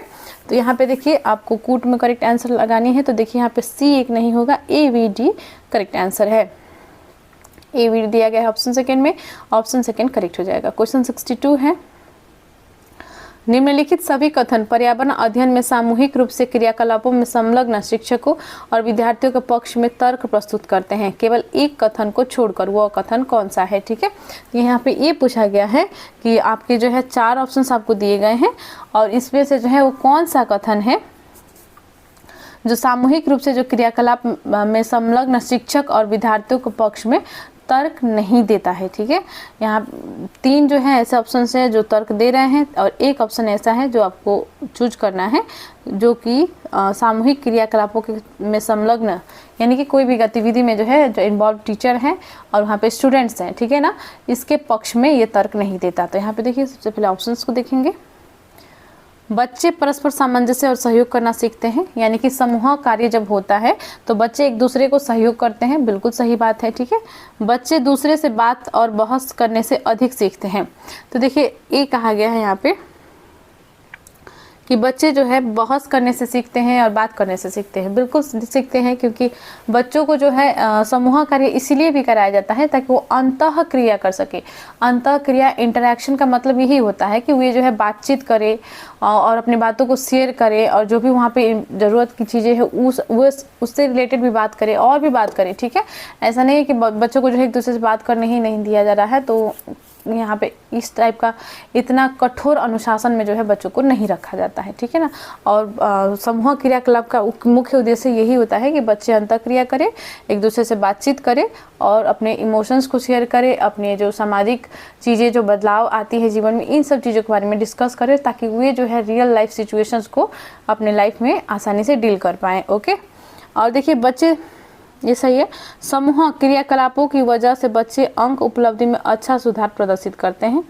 और देखिए प्रौढ़ों के समर्थन से बच्चों की अपनी क्षमता से अधिक ज्ञान के निर्माण में सहायता मिल सकती है। तो देखिए यहाँ पे जो है ऑप्शन 3 भी आपको गलत लग रहा होगा, ऑप्शन 4 भी गलत लग रहा होगा, तो दोनों में सबसे ज़्यादा नेगेटिव कौन सा है, तो ये हो जाएगा आपका ऑप्शन 4, ठीक है। यहाँ पे कंपैरिजन किया गया है, ठीक है।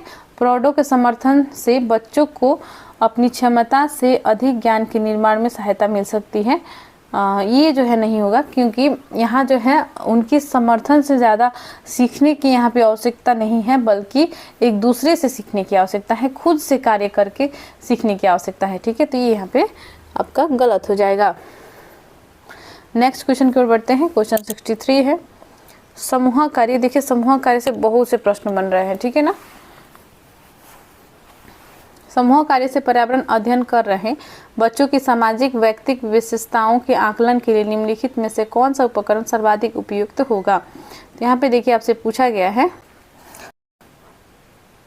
जैसे बच्चे जो हैं समूह कार्य में लगे हुए हैं, ठीक है, और वहाँ पे जो है उनका आकलन कैसे किया जा सकता है, यानी कि उनके जो है सामाजिक और व्यक्तिगत विशेषताओं को कैसे जाना जा सकता है, कैसे उनका आकलन किया जा सकता है, ठीक है। तो आकलन यानी कि जांच करना, ठीक है, कि किस प्रकार से जो है बच्चों में जो है क्या क्या वो सीख पा रहे हैं, नहीं सीख पा रहे हैं। तो यहाँ पे देखिए आपके ऑप्शन है कौन सा उपकरण सर्वाधिक उपयुक्त होगा। तो यहाँ पे देखिए ऑप्शन है दत्त कार्य, तो यानी कि असाइनमेंट दे देना, वो तो ऑलरेडी प्रोजेक्ट वर्क कर रहे हैं, तो दत्त कार्य दे देना, असाइनमेंट दे देना, क्या ऐसा ये नहीं होगा। कागज़ पेंसिल परीक्षण, तो ऑलरेडी वो किसी एक्टिविटी में इन्वॉल्व है, उनको वहाँ से हटाकर आप जो है कागज़ पेंसिल परीक्षण लेना शुरू कर दीजिए और तब फिर आकलन कीजिए क्या ये तरीका सही है, बिल्कुल भी नहीं है। मौखिक प्रश्न बिल्कुल सही है। निर्धारण मापनीय ये भी नहीं होगा, ठीक है। तो यहाँ पे देखिए जैसे कि बच्चे कोई समूह कार्य कर रहे हैं, ग्रुप में अपना कार्य कर रहे हैं, वहाँ पे जो है टीचर जाके उनका आकलन कर सकते हैं। जैसे कि पूछ सकते हैं कि बच्चों बताओ तुम लोग क्या बना रहे हो, तुम लोग का क्या प्लान है, किस तरह से तुम लोग इसको कलर करने वाले हो, किस तरह से डेकोरेट करने वाले हो, इसको जो है फ्रेम में लगाओगे या किस प्रकार से इसका जो है प्रदर्शन आप लोग करने वाले हो। ये सभी मौखिक प्रश्न के माध्यम से जो है बच्चों का आकलन किया जा सकता है। जैसे कोई बच्चा जो है बताएगा कि सर हम लोग इस तरह करने वाले हैं, उस तरह करने वाले हैं, ठीक है। तो वे जो है तरीका जो है उनका सबसे बेस्ट तरीका जो होगा वो हो जाएगा मौखिक प्रश्न पूछ के पता लगाना, आकलन करना। ओके, ऑप्शन 3 करेक्ट है। क्वेश्चन 64 में आते हैं।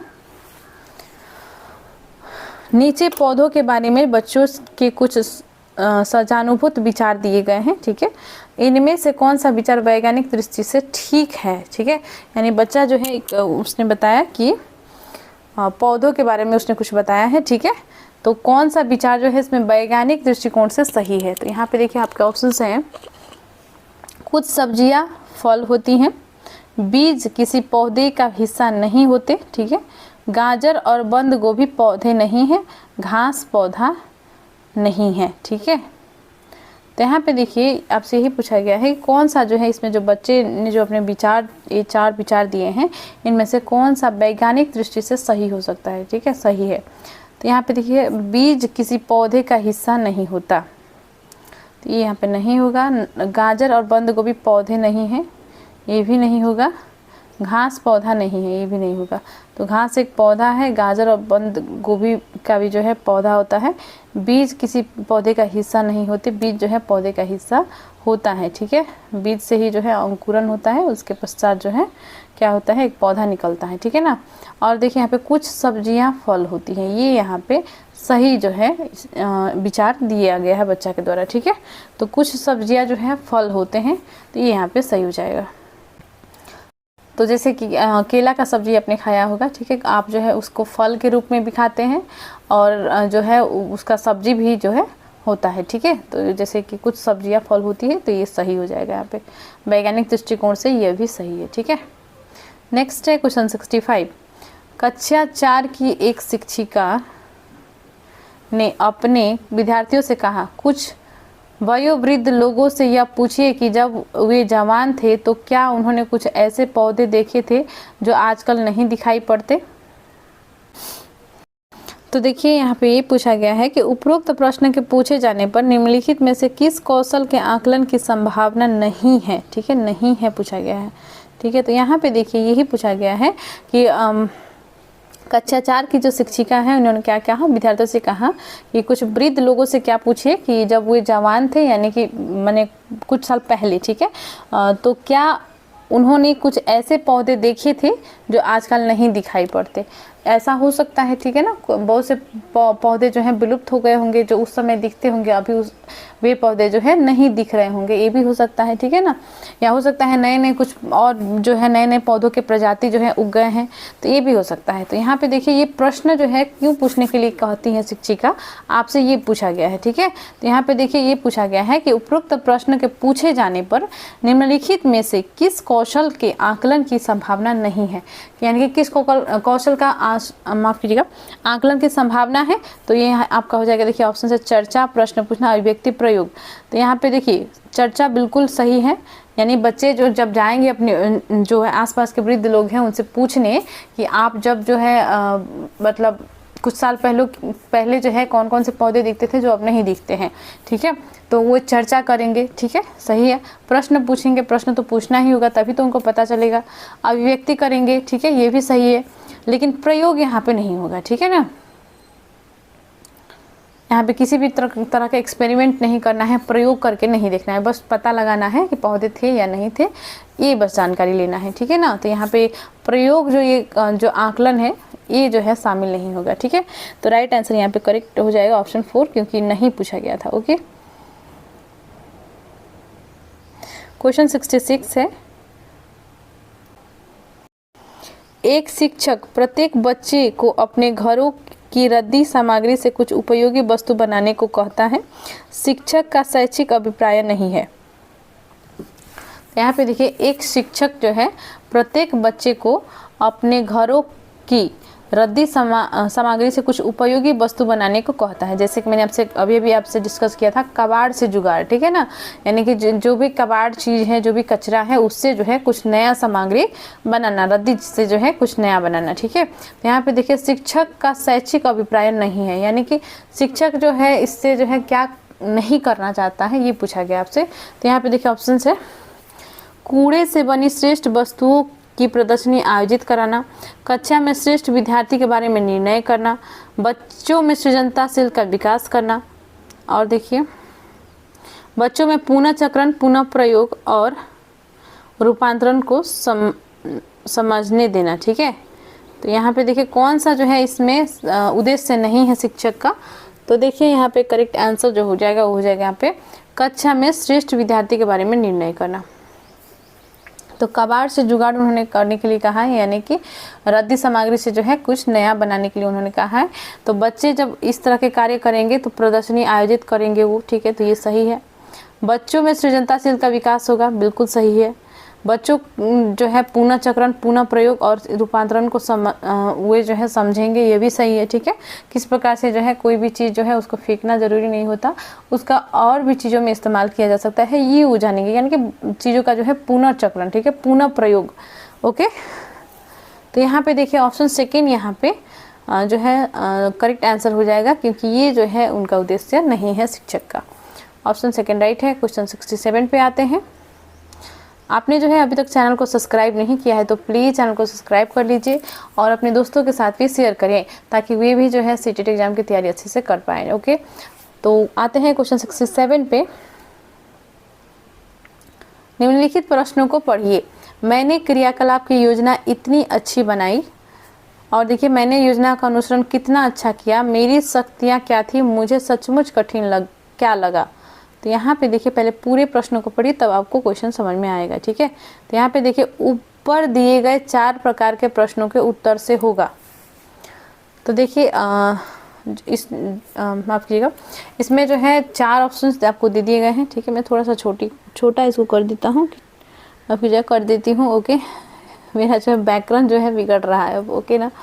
यहाँ पे देखिए, मैंने क्रियाकलाप की योजना कितनी अच्छी बनाई, मैंने योजना का अनुसरण कितना अच्छा किया, मेरी शक्तियाँ क्या थी, मुझे सचमुच कठिन क्या लगा, ठीक है। तो यहाँ पे देखिए बच्चा जो है इसमें क्या हो रहा है, ठीक है, वो क्या कर रहा है, किस प्रकार का वो आकलन कर रहा है। तो यहाँ पे देखिए करेक्ट आंसर कौन सा होगा।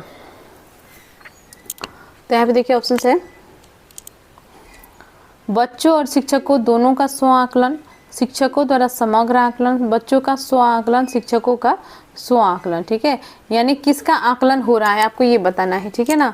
तो यहाँ पे देखिए करेक्ट आंसर जो हो जाएगा ये हो जाएगा यहाँ पे बच्चों और शिक्षकों दोनों का स्व आकलन, ठीक है, दोनों का आकलन हो रहा है, दोनों जो है खुद से अपना आकलन कर रहा है। तो यहाँ पे देखिए कैसे मैं आपको समझाती हूँ। यहाँ पे देखिए मैंने क्रियाकलाप की योजना कितनी अच्छी बनाई, ठीक है, यानी कि ये किसका काम है, शिक्षक का काम है कि वे जो है कि कोई क्रियाकलाप बच्चों से कराने वाले हैं, तो उसने जो है वो जो शिक्षक है उन्होंने क्रियाकलाप की योजना किस प्रकार से बनाई थी, कितना अच्छा उन्होंने बनाया था, ये खुद से जो है वो आकलन कर रहे हैं। तो यहाँ पे शिक्षक की आकलन की बात हो गई। मैंने योजना का अनुसरण कितना अच्छा किया, यानी कि बच्चा जो है वो जो है क्रियाकलाप उसको करने के लिए मिला तो उसने कितना अच्छा अनुसरण किया ये वो सोच रहा है। मेरी शक्तियाँ क्या थी, यानी मेरी जो प्रदर्शन वहाँ पे रही, मेरी जो है कितना प्रदर्शन जो मैंने किया, मेरी जो शक्तियाँ थी क्या उतना ही थी या मैं उससे ज़्यादा भी अधिक भी कर सकता था या कर सकती थी, ठीक है। तो ये भी जो है बच्चों का स्व आकलन हो गया। मुझे सचमुच कठिन क्या लगा, यानी बच्चे जो है खुद से सोच रहा है एक्चुअल में जो क्रियाकलाप कराया गया उसमें कठिन क्या था, मुझे कठिन क्या लगा, ठीक है। तो ये भी यहाँ पे किसको दिखा रहा है, बच्चा का स्व आकलन को। तो राइट आंसर क्या हो जाएगा यहाँ पे ऑप्शन 1 हो जाएगा, बच्चों और शिक्षकों दोनों का स्व आकलन। ओके, नेक्स्ट है क्वेश्चन 68। पर्यावरण अध्ययन की पाठ्य पुस्तक में प्रयुक्त भाषा। तो पर्यावरण अध्ययन में जो पाठ्य पुस्तक होती है इसमें का जो भाषा होता है ये किस पर बल देता है, यही पूछा गया है। तो यहाँ पे देखिए ऑप्शन से परिभाषाओं पर बल देते हुए औपचारिक बनाई जाती है। तो क्या ऑफिशियल लैंग्वेज का यूज किया जाता है और परिभाषा पर बल दिया जाता है, डेफिनेशन पर बल दिया जाता है, बिल्कुल ही नहीं, ठीक है। इसमें जो है औपचारिक इसको नहीं बनाया जाता है इस की पाठ्य पुस्तक को, ठीक है। बल्कि ये जो है दैनिक जीवन में जो हमारी जो घटनाएं घटित होती है उससे जुड़ा हुआ रहता है, जो भी हमारे आसपास के परिवेश है या उससे जुड़ा हुआ रहता है, और ये जो है आसान इसी कारण से होता है, ठीक है ना। न कि इसमें जो है बहुत लंबी लंबी जो है किसी किसी वैज्ञानिक का परिभाषा दिया हुआ है किसी चीज़ के बारे में, और जो औपचारिक रूप जो है इसको दिया गया है, ऐसा नहीं किया गया है, गलत हो जाएगा। तकनीकी और औपचारिक होनी चाहिए, नहीं होनी चाहिए। इससे जो है बच्चों को समझने में कठिनाई होगी, ठीक है ना। बच्चे की दिन प्रतिदिन की भाषा से संबद्ध होना चाहिए, बिल्कुल होना चाहिए। रुखी और बच्चों के द्वारा समझने में कठिन होनी चाहिए। बच्चे यदि बच्चों के लिए कठिन कर देंगे पाठ्य पुस्तक तो वो कैसे पढ़ पाएंगे, वो सीख ही नहीं पाएंगे, ठीक है ना। तो पाठ्य पुस्तक इस प्रकार से नहीं होना चाहिए। तो किस प्रकार से होना चाहिए, बच्चों के जो है दिन प्रतिदिन की भाषा से यह संबद्ध होनी चाहिए, ठीक है ना। भाषा के यहाँ पे बात हो रही है। और NEP 2020 जो हमारा है नेशनल एजुकेशन पॉलिसी 2020, इसमें जो है क्या कहा गया है कि बच्चों को जो है शिक्षा देनी है किस भाषा में, उनकी मातृभाषा में, प्राथमिक स्तर तक, ठीक है। यानी कि 1 से 8वां तक के बच्चों को जो है मातृभाषा में उनको शिक्षा देनी है। एकदम से जो है ऑफिशियल लैंग्वेज यूज़ नहीं करना है, एकदम जैसे कि कोई बच्चा जो है मैथिली बोलना जानता है, कोई बच्चा जो है तमिल बोलना जानता है या अन्य भाषा बोलना जानता है, और वहाँ पे जो है स्कूल में इन्वायरमेंट उसको मिल गया कि सिर्फ और सिर्फ इंग्लिश में ही बात किया जा रहा है, सिर्फ और सिर्फ हिंदी में ही बात किया जा रहा है, तो वहाँ पे वो भाषा ही नहीं समझ पा रहा है। जब बच्चा भाषा ही नहीं समझेगा कि अगला क्या कह रहा है तो कैसे सीख पाएगा, ठीक है ना। तो भाषा कभी भी सीखने के लिए अवरोध नहीं होना चाहिए, ठीक है ना। अवरोध के रूप में भाषा जो है काम नहीं करे, ठीक है। तो ये ध्यान रखिएगा। तो राइट आंसर यहाँ पे क्या हो जाएगा, ऑप्शन 3 हो जाएगा। बच्चे की दिन प्रतिदिन की भाषा से जो है संबद्ध होना चाहिए, यानी कि जुड़ा हुआ होना चाहिए।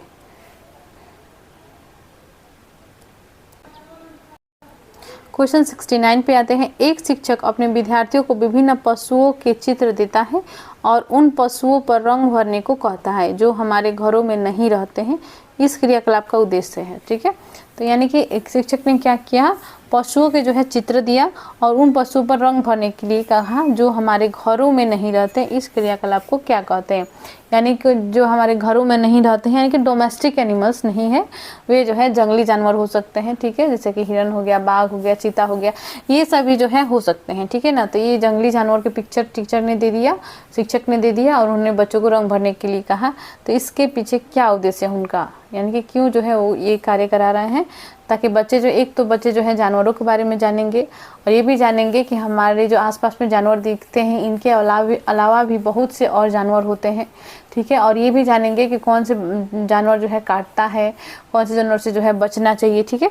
तो ये सभी चीज़ें जो है बच्चों का जो है डेवलप होता है ये कार्य में इन्वॉल्व होने से, ठीक है। क्योंकि बच्चे जो है जिज्ञासु प्रवृत्ति के होते हैं, नए नए चीज़ें देखते हैं, तो उन्हें जो है उनके मन में अनेक प्रश्न आते हैं और वे जो है इसके बारे में पूछना शुरू करते हैं, ठीक है। तो इससे बच्चे क्या होता है, सृजनात्मक होते हैं, ठीक है। सृजनात्मकता का विकास होता है, सही है।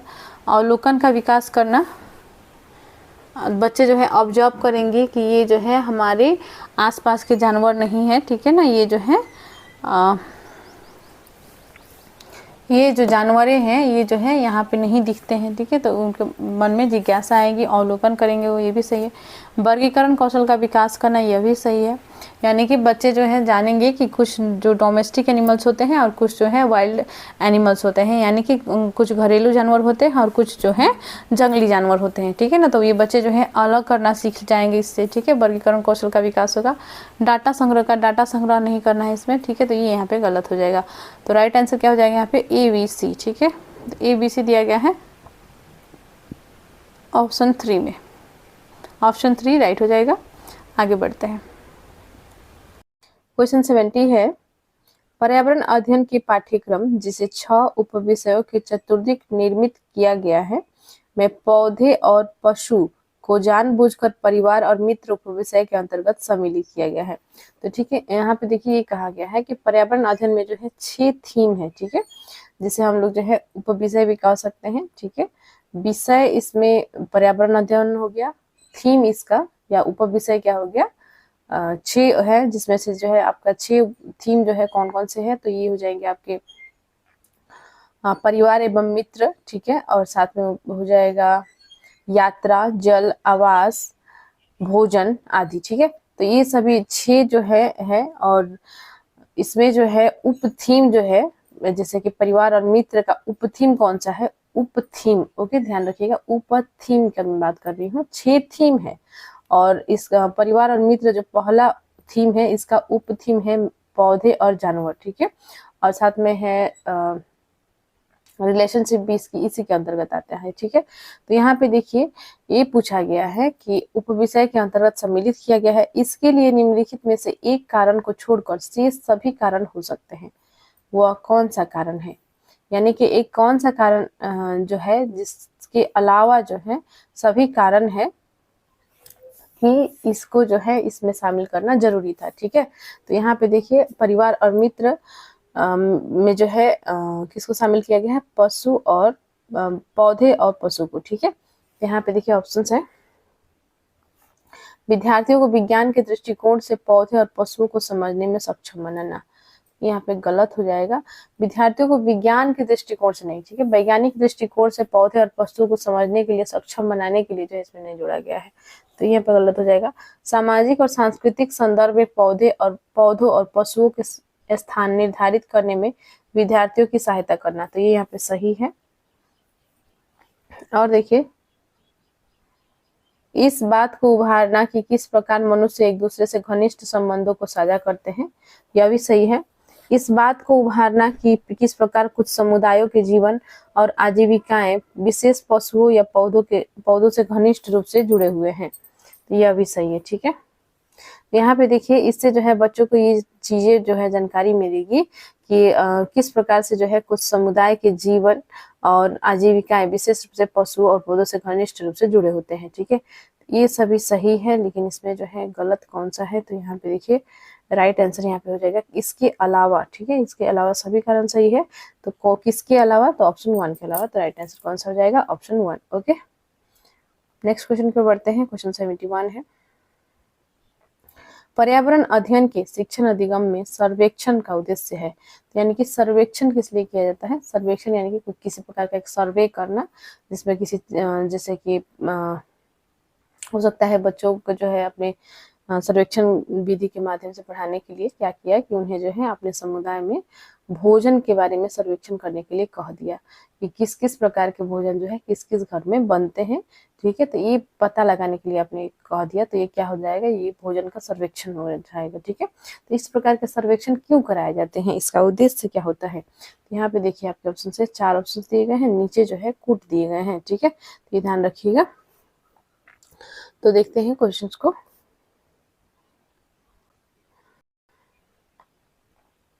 तो देखिए समुदाय के साथ अन्योन्य क्रिया का अवसर प्रदान करना, बिल्कुल सही।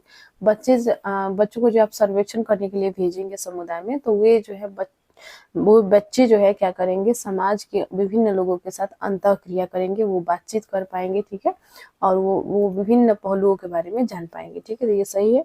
बच्चों को विभिन्न लोगों के प्रति संवेदनशील बनाना, बिल्कुल सही। सभी लोग जो है एक ही प्रकार के नहीं होते हैं, ठीक है ना, सब अलग अलग प्रकार के लोग होते हैं, ठीक है, तो इसके बारे में भी बच्चे जानेंगे कि इसके प्रति भी जो है बच्चे संवेदनशील बनेंगे, ठीक है। और देखिए सूचना को प्रत्यक्ष प्राप्त करने का अवसर प्रदान करना, यह भी सही है। वे जो है जो भी वे जिस चीज के सर्वेक्षण के लिए गए हैं उसके बारे में वो जो है प्रत्यक्ष रूप से जानकारी प्राप्त करेंगे। आकलन के लिए अवसर के रूप में इनका उपयोग करना, यह भी सही है, ठीक है। आकलन के लिए जो है क्या करना, एक अवसर के रूप में जो है उनको मिल जाता है कि वे जो है आकलन कर पाए, ठीक है। तो ये होता है सर्वेक्षण के मुख्य उद्देश्य पर्यावरण अध्ययन के शिक्षण अधिगम में। तो राइट आंसर यहाँ पे देखिए ABCD सभी सही है, तो ABCD दिया गया है, ये ऑप्शन सेकेंड में दिया गया है, ठीक है, तो राइट आंसर यहाँ पे हो जाएगा ऑप्शन 2। नेक्स्ट यहाँ पे देखिए क्या दिया गया है, निर्देश 72 से लेकर 74 तक कोई निर्देश है, निम्नलिखित अवतरण पर आधारित है। तो यहाँ पे देखिए सबसे पहले इसको जो है प्रश्न को पढ़ना है, ठीक है। शिक्षक द्वारा प्रदर्शित एक कटोरे में पानी उबालने और उसका वाष्पीकरण हो जाने के प्रयोग को देखने के बाद 7-8 वर्ष के बच्चों के द्वारा दिए गए उत्तर इस प्रकार है, ठीक है। तो 7-8 वर्ष के बच्चों के सामने जो है शिक्षक ने क्या किया, वाष्पीकरण की प्रक्रिया को दिखाया, यानी कि पानी को जो है हीट किया, जिससे पानी जो है वाष्प बन के हवा में विलुप्त हो गया। ठीक है। तो यहाँ पे देखिए बच्चों ने क्या क्या उत्तर दिया, क्योंकि 7 से 8 वर्ष के ही बच्चे हैं। तो यहाँ पे देखिए पानी गुम हो गया, बच्चे क्या कर रहे हैं, पानी गुम हो गया, कटोरे ने पानी को सोख लिया। ठीक है। आग ने पानी पी लिया। ठीक है। और है भगवान ने पानी पी लिया। तो यहाँ पे देखिए ऑप्शन 4 दिए गए हैं। तो यहाँ पे देखिए आपसे अब इससे संबंधित क्वेश्चन जो है, क्वेश्चन 72 से 74 आपको आंसर देनी है। पहले यहाँ पे आपने पढ़ लिया कि वाष्पीकरण की प्रक्रिया एक शिक्षक ने कराया। इसमें 4 बच्चों ने जो है इस प्रकार से आंसर दिए। ठीक है। तो अब देखिए ये उत्तर बच्चों और उनके विचारों के बारे में क्या बताते हैं।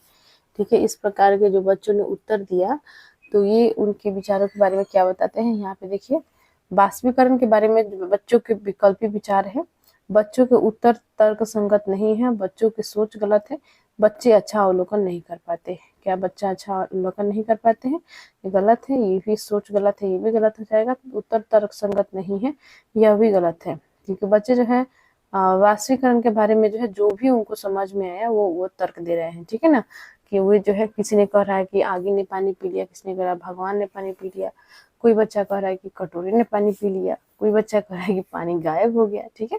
तो इतना अच्छे अच्छे आंसर्स बच्चे दे रहे हैं। ठीक है। तो इनको जो है ये उत्तर जो है बच्चों और उनके विचारों के बारे में क्या बताते हैं, कि वाष्पीकरण के बारे में बच्चों के विकल्पी विचार है। ओके। और है क्वेश्चन 73, ये भी इसी से संबंधित होगा जो हमने अभी पैराग्राफ पढ़ा है वाष्पीकरण से संबंध में। शिक्षक को इन उत्तरों का सामना किस प्रकार करना चाहिए, यानी जो वाष्पीकरण का से संबंध में जो उत्तर मिले हैं, इसका सामना शिक्षक को किस प्रकार करना चाहिए। तो यहाँ पे देखिए ऑप्शन है, बच्चों को बता दे कि वे गलत है। बच्चों को क्या सीधे बता देना चाहिए कि तुम लोग जो है बता रही हो वो सब गलत है, सही नहीं बताया तुम लोगों ने। ठीक, कैसे करना है, नहीं। जल चक्र का एक मानक चार्ट प्रदर्शित करें। तो जल चक्र का चार्ट लाकर जो है बच्चों को सिखाना, क्या ये सही रहेगा। और देखिए वाष्पीकरण की परिभाषा देकर नहीं सिखाना है, याद रखने के लिए कहना, ये भी गलत है।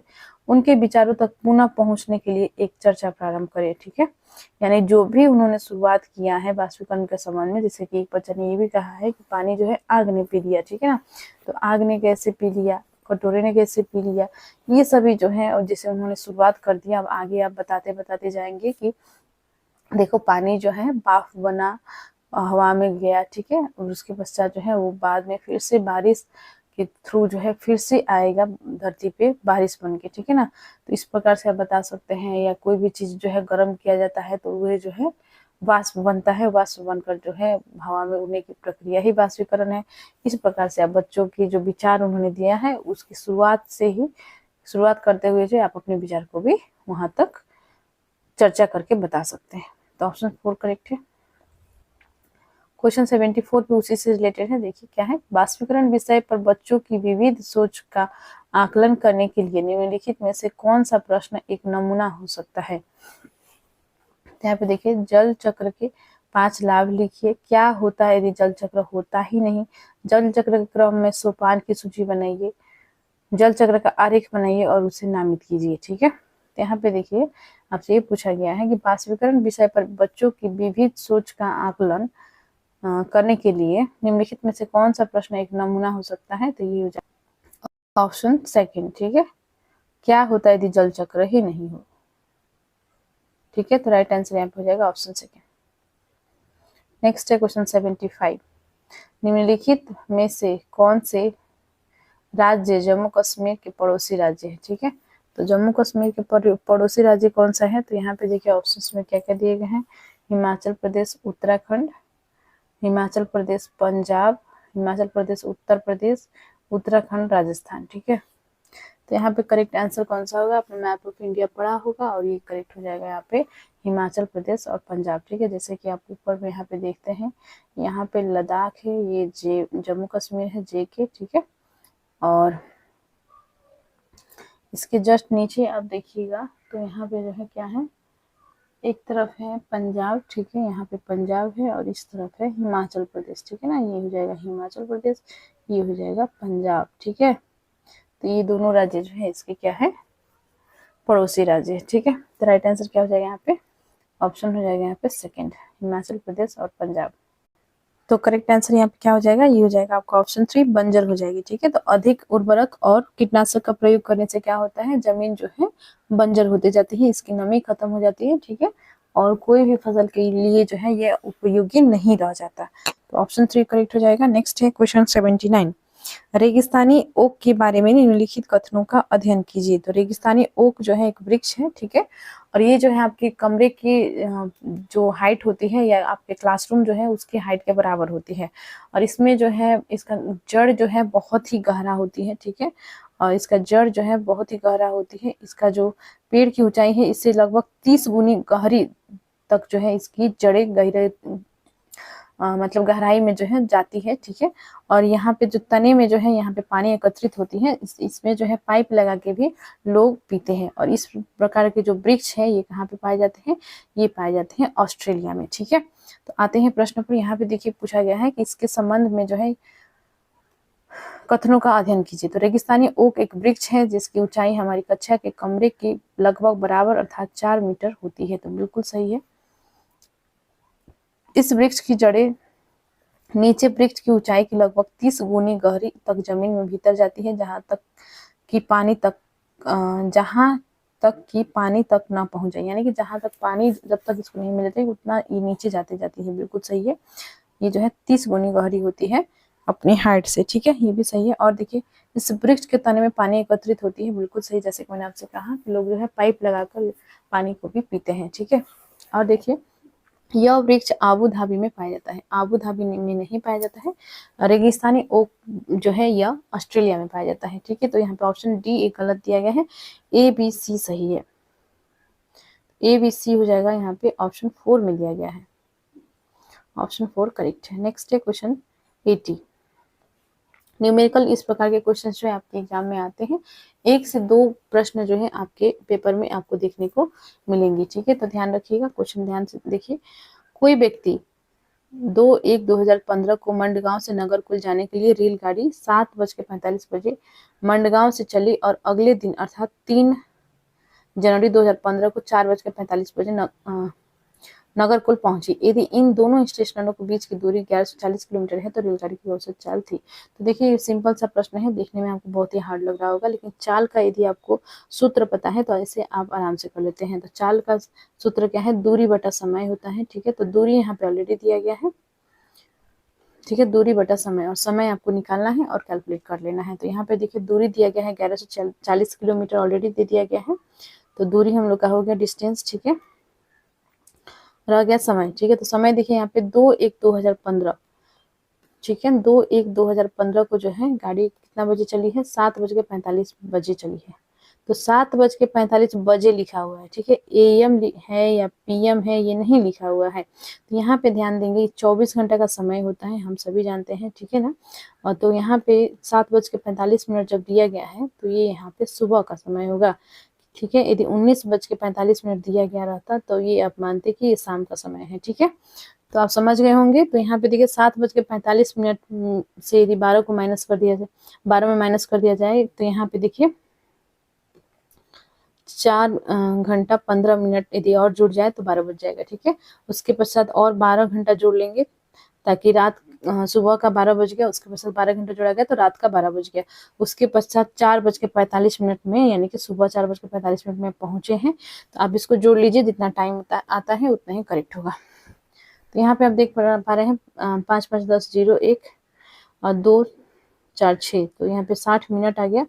और यहाँ पे देखिए घंटा को यदि जोड़ा जाए 4 + 4 8, 8 और 12 कितना हो जाएगा, 20 हो जाएगा, ठीक है। 20 घंटा 60 मिनट यानी कि 60 मिनट का तो 1 घंटा हो ही गया, यानी कि 21 घंटा टाइम यहाँ पे दिया गया है, ठीक है। तो 21 घंटा यहाँ पे आपका टाइम हो गया। दूरी 1140, ठीक है। तो चाल निकाल लेते हैं, 1140 बटे कितना है 21, ठीक है।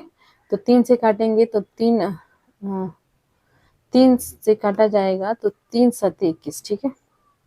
3 7 21, 3 3 9, ठीक है, और 2 यहाँ पे चलो, 3 8 24 और 0, तो 7 से कटा जाएगा तो 7 एकम 7, 7 पंचे 35, और आपका हो जाएगा 3 चला गया तो 3, हाँ 7 चौको 28, ठीक है, पॉइंट समथिंग आ जाएगा, तो 54 किलोमीटर प्रति घंटा आपका करेक्ट आंसर यहाँ पे आ रहा है। तो राइट आंसर क्या हो जाएगा यहाँ पे, ऑप्शन यहाँ पे करेक्ट हो जाएगा 1, ठीक है, 54 किलोमीटर प्रति घंटा करेक्ट आंसर हो जाएगा। आगे देखते हैं, क्वेश्चन 81 है, नई दिल्ली में रहने वाला कोई व्यक्ति पहले भोपाल मध्य प्रदेश और फिर रांची झारखंड का भ्रमण करना चाहता है। उसकी यात्रा की दिशा होगी पहले, तो यहाँ पे देखिए आपको दिशा बतानी है, ठीक है, पहले किस दिशा में जाएगा फिर किस दिशा में जाएगा। तो यहाँ पे देखिए सबसे पहले मैप देख लेंगे, नई दिल्ली में रहने वाला व्यक्ति है, तो यहाँ पे देखिए ये गुजरात हो गया और नीचे के राज्य हो गए, यदि ऊपर हम लोग देखें तो यहाँ पे दिल्ली है और इस साइड में यूपी है, ठीक है, इस साइड में यूपी है और इस साइड में बिहार है, और नीचे जो है यहाँ पे झारखंड है, ठीक है, और मध्य प्रदेश की बात करें तो इसके जस्ट नीचे हरियाणा जो है, जस्ट हरियाणा दिल्ली आदि के नीचे इधर राजस्थान है, और यहाँ पे जो है राजस्थान गुजरात है, और यहाँ पे मध्य प्रदेश है, ठीक है। तो अब आपको दिशा पता लगाना है, ठीक है, तो यहाँ पे देखिए ये हो गया एमपी और यहाँ पे हो गया झारखंड, ठीक है ना, ये हो गया झारखंड। तो यहाँ पे आप देख पा रहे हैं ये दिल्ली जो है यहाँ है, तो यहाँ से ये किस दिशा में जा रहा है, दक्षिण दिशा में जा रहा है, और यहाँ से झारखंड जाने के लिए जो है इसे किस दिशा में जाना होगा, तो पूर्व दिशा में जाना होगा, ठीक है ना। तो क्या हो जाएगा यहाँ पे, पहले दक्षिण उसके पश्चात पूर्व, ठीक है। तो देखिए यहाँ पे पूर्व दिशा में फिर दक्षिण दिशा में, ये तो उल्टा हो गया, पश्चिम दिशा में पश्चिम दिशा में जाना ही नहीं है, दक्षिण दिशा में फिर पूर्व दिशा में, तो ऑप्शन 3 राइट हो जाएगा यहाँ पे। पहले दक्षिण दिशा में जाएंगे तो मध्य प्रदेश पहुंचेंगे, उसके पश्चात मध्य प्रदेश के से जाएंगे तो झारखंड में, ठीक है, तो किस दिशा में, पूर्व दिशा में। राइट आंसर ऑप्शन 3 है। नेक्स्ट है 82, नीचे दिए गए सभी जानवरों में निम्नलिखित में से कौन सी विशेषता पाई जाती है। तो यहाँ पे देखिए छिपकली, गौरैया, कछुआ, सांप, 4 यहाँ पे दिए गए हैं, ठीक है, तो इनमें से जो है कौन सी विशेषता पाई जाती है। तो यहाँ पे देखिए क्या क्या है, गौरैया एक चिड़िया है, ठीक है, कछुआ जो है पानी और पानी में रहने वाला जो है जीव है, और सांप पानी और इसमें दोनों, जमीन में दोनों में रहता है। छिपकली आप दीवारों पे देखते हैं, ठीक है।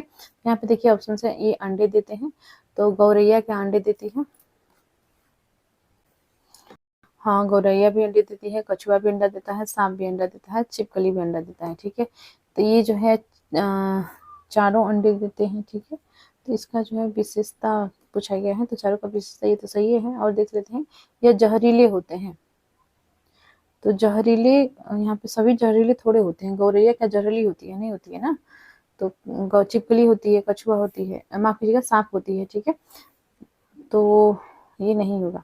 या भूमि एवं जल दोनों में रह सकते हैं, चिड़िया जो है गौरैया क्या ये जल में रह सकती है, नहीं रह सकती है ना, तो यही यहाँ पे गलत हो जाएगा। इनके शरीर सल्क से ढके होते हैं, नहीं होते हैं, सबका थोड़े सल्क से ढका हुआ होता है, जैसे कछुआ का होगा लेकिन गौरैया का नहीं होगा, ठीक है, या तो पंख होता है। तो यहाँ पे सही क्या है, सही है आपका ऑप्शन 1, ये अंडे देते हैं, ठीक है। सभी इनमें से जो चारों दिए गए हैं इनका एक मुख्य विशेषता, जो समान विशेषता है वो ये है कि ये जो है अंडे देते हैं। नेक्स्ट है क्वेश्चन 83, प्राथमिक स्तर पर पर्यावरण अध्ययन के शिक्षण में कहानियों और कविताओं का प्रभावी ढंग से उपयोग किया जा सकता है। पर्यावरण अध्ययन में इनके उपयोग का मुख्य उद्देश्य है।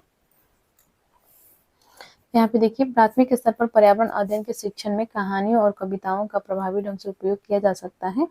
कहानी और कविता को जो है बहुत सारे जो है इसमें शामिल होते हैं पर्यावरण अध्ययन के पुस्तक में, ठीक है। इससे क्या होता है कि बच्चे जो है कहानी कविताओं में बहुत इंटरेस्टेड होते हैं और इससे उनको सीखने का बहुत अच्छा मौका मिलता है, ठीक है, इसके माध्यम से। तो यहाँ पे देखिए ये पूछा गया आपसे, प्रभावी ढंग से उपयोग किया जाता है सिखाने के लिए, पर्यावरण अध्ययन में इनके उपयोग का मुख्य उद्देश्य क्या है, यानी कि कहानी और कविता शामिल करने के पीछे क्या मुख्य उद्देश्य है, ठीक है। तो यहाँ पे देखिए ऑप्शन है, कक्षा की विविधता की पूर्ति, कक्षा की विविधता को पूर्ति करने के लिए जो है क्या ये शामिल किया गया है, नहीं। सीखने के लिए संदर्भगत वातावरण प्रदान करना, बिल्कुल सही। पाठों को आनंददायक बनाना, ये नहीं होगा। भाषिक कौशल का बढ़ावा देना, सिर्फ भाषिक कौशल का ही विकास नहीं होता है, और भी अन्य कौशल का बच्चों में से विकास होता है, ठीक है। तो राइट आंसर यहाँ पे हो जाएगा ऑप्शन सेकंड, सीखने के लिए संदर्भगत वातावरण प्रदान करना। क्वेश्चन 84 है, एक प्राथमिक स्तर की अध्यापिका जलाभाव के विषय पर अपनी कक्षा 4 के बच्चों को प्रभावपूर्ण तरीके से किस प्रकार आंकेंगी। तो यहाँ पे देखिए ये कहा गया है कि अध्यापिका जो है जल का अभाव, ठीक है, जलाभाव यानी कि जल का अभाव, जल की कमी, ठीक है, इस विषय पर अपनी कक्षा 4 के बच्चों को प्रभावपूर्ण तरीके से किस प्रकार आंकेंगे, यानी किस प्रकार से वो आंकेंगे कि जल का अभाव जो है किस कारण से होता है, कितना जो है बच्चे इसके संबंध में सतर्क है, इस चीज को वो जानने के लिए क्या करेंगे। ठीक है, तो यहाँ पे देखिए ऑप्शन है, बच्चों को जल संरक्षण पर नारे लिखने के लिए कहकर, तो नारे लिखने से कुछ नहीं होता, ये गलत हो जाएगा। उपरोक्त विषय पर एक लिखित परीक्षा का आयोजन करके, लिखित परीक्षा आयोजन करना, नारे लिखने के लिए कहना, तो इससे क्या पता चलेगा कि वो उनका जो है पानी का जो यूज वो करते हैं उसके प्रति वो कितना संवेदनशील है या कितना सतर्क है। ठीक है, तो ये पता नहीं चलेगा। ठीक है, ये पता करके कि उन्होंने अपने दैनिक जीवन में जल की बचत कैसे प्रारंभ की। और देख लेते हैं, जल संरक्षण पर पोस्टर बनाने की गतिविधि आयोजन करके नहीं।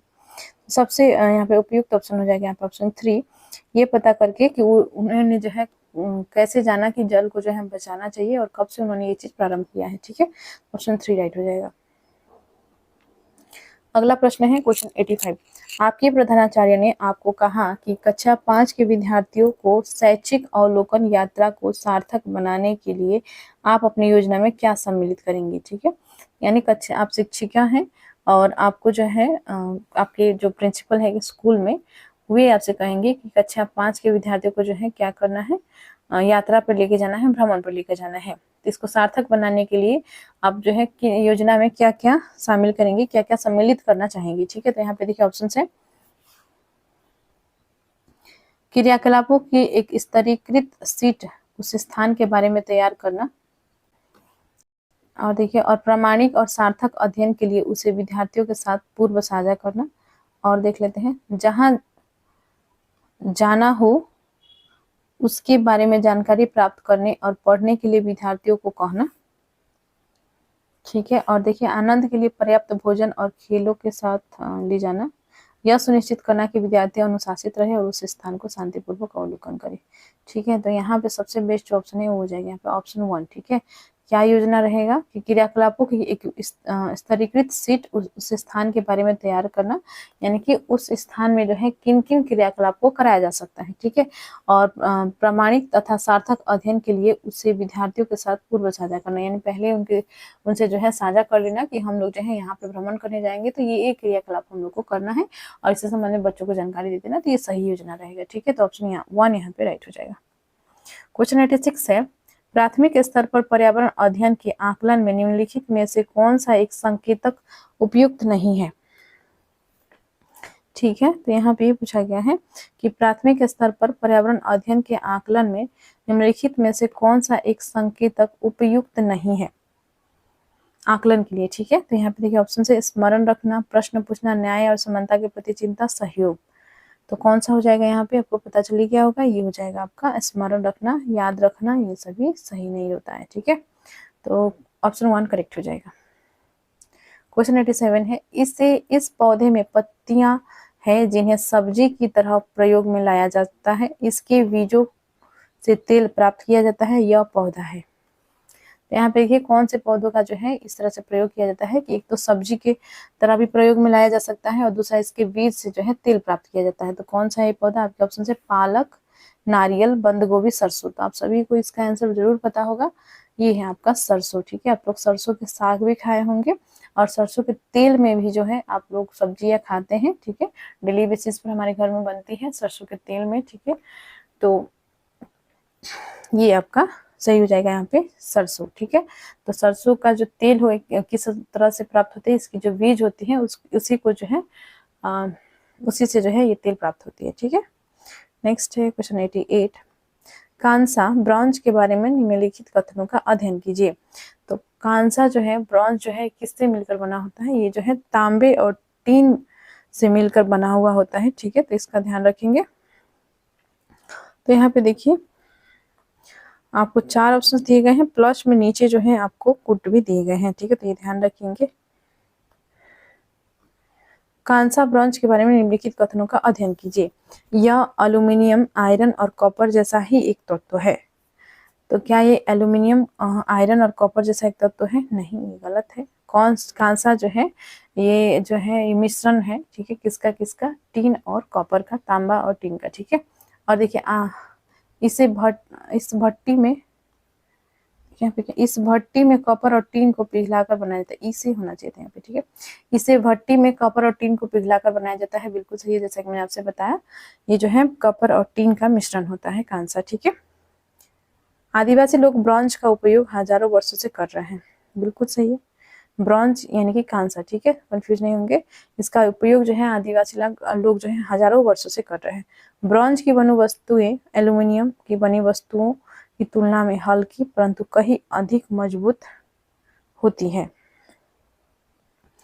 यहाँ पे ये बताया गया है कि ब्रॉन्ज की बनी वस्तुएं जो है एल्यूमिनियम की बनी वस्तुओं की तुलना में हल्की नहीं होती है, हल्की होती है यहाँ पे कहा गया, लेकिन गलत है, ठीक है, क्योंकि एल्यूमिनियम जो है सबसे जो है हल्का मेटल है, ठीक है ना, आपको पता ही है।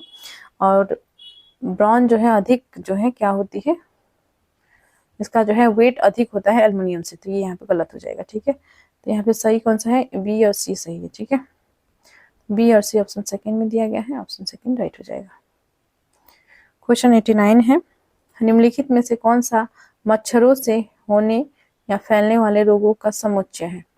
तो यहाँ पे देखिए जो यहाँ पे ऑप्शंस दिए गए हैं, इसमें आपको चूज करना है कौन कौन से जो ऐसे बीमारी हैं जो कि मच्छर से होते हैं, ठीक है। तो यहाँ पे देखिए ऑप्शन है चिकनगुनिया, मलेरिया, मियादी बुखार, हैजा, dengue, malaria, chikungunya, dengue, malaria, chikungunya, हैजा, मियादी बुखार, ठीक है। तो यहाँ पे देखिए कौन सा करेक्ट हो जाएगा, यहाँ पे आपका करेक्ट हो जाएगा ऑप्शन 3, ठीक है। डेंगू मलेरिया आपने सुना ही होगा पहले से, और चिकनगुनिया भी, ठीक है। हैजा ये जो है पानी से होने वाली यानी कि दूषित जल के कारण से होने वाली बीमारी है, ठीक है। तो राइट आंसर यहाँ पे हो जाएगा डेंगू जो है साफ पानी में जो है डेंगू के मच्छर पनपते हैं, और गंदे पानी में जो है मलेरिया के मच्छर पनपते हैं, ये ध्यान रखिएगा, ठीक है। ऑप्शन 3 राइट हो जाएगा।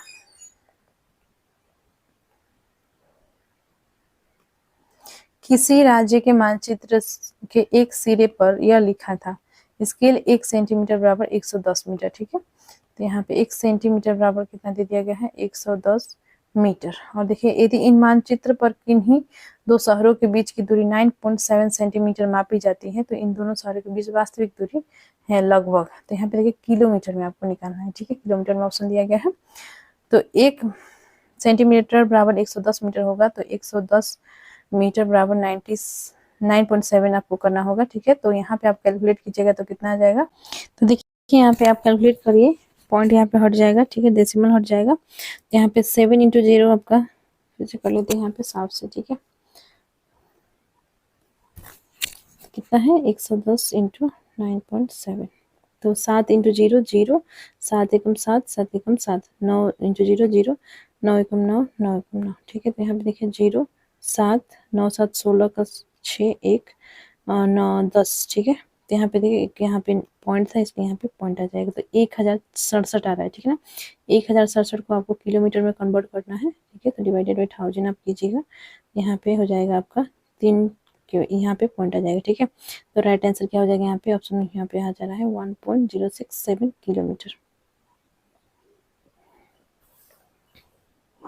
ठीक है ना। तो करेक्ट आंसर क्या हो जाएगा 1.067 किलोमीटर करेक्ट आंसर आपका हो जाएगा। तो देखिए हमने जो है 90 तक के प्रश्नों को कर लिया है, ठीक है। ईवीएस के क्वेश्चन हमने कंप्लीट कर लिए हैं, जितने भी जो 22 फरवरी 2015 का पेपर था, ठीक है। ये तो मिलते हैं नेक्स्ट वीडियो में, नेक्स्ट वीडियो में हम क्वेश्चन 2016 का करेंगे, ठीक है। तो और पिछले वीडियोज में हमने जो है 2018 और 19 का पेपर को ऑलरेडी कंप्लीट कर लिया है। तो यदि आप वीडियोज को देखना चाहते हैं तो चैनल के प्लेलिस्ट में जाएं, प्लेलिस्ट में जो है प्लेलिस्ट का नाम है सीटेट जुलाई 2026 पेपर 1। तो मिलते हैं नेक्स्ट वीडियो में, धन्यवाद।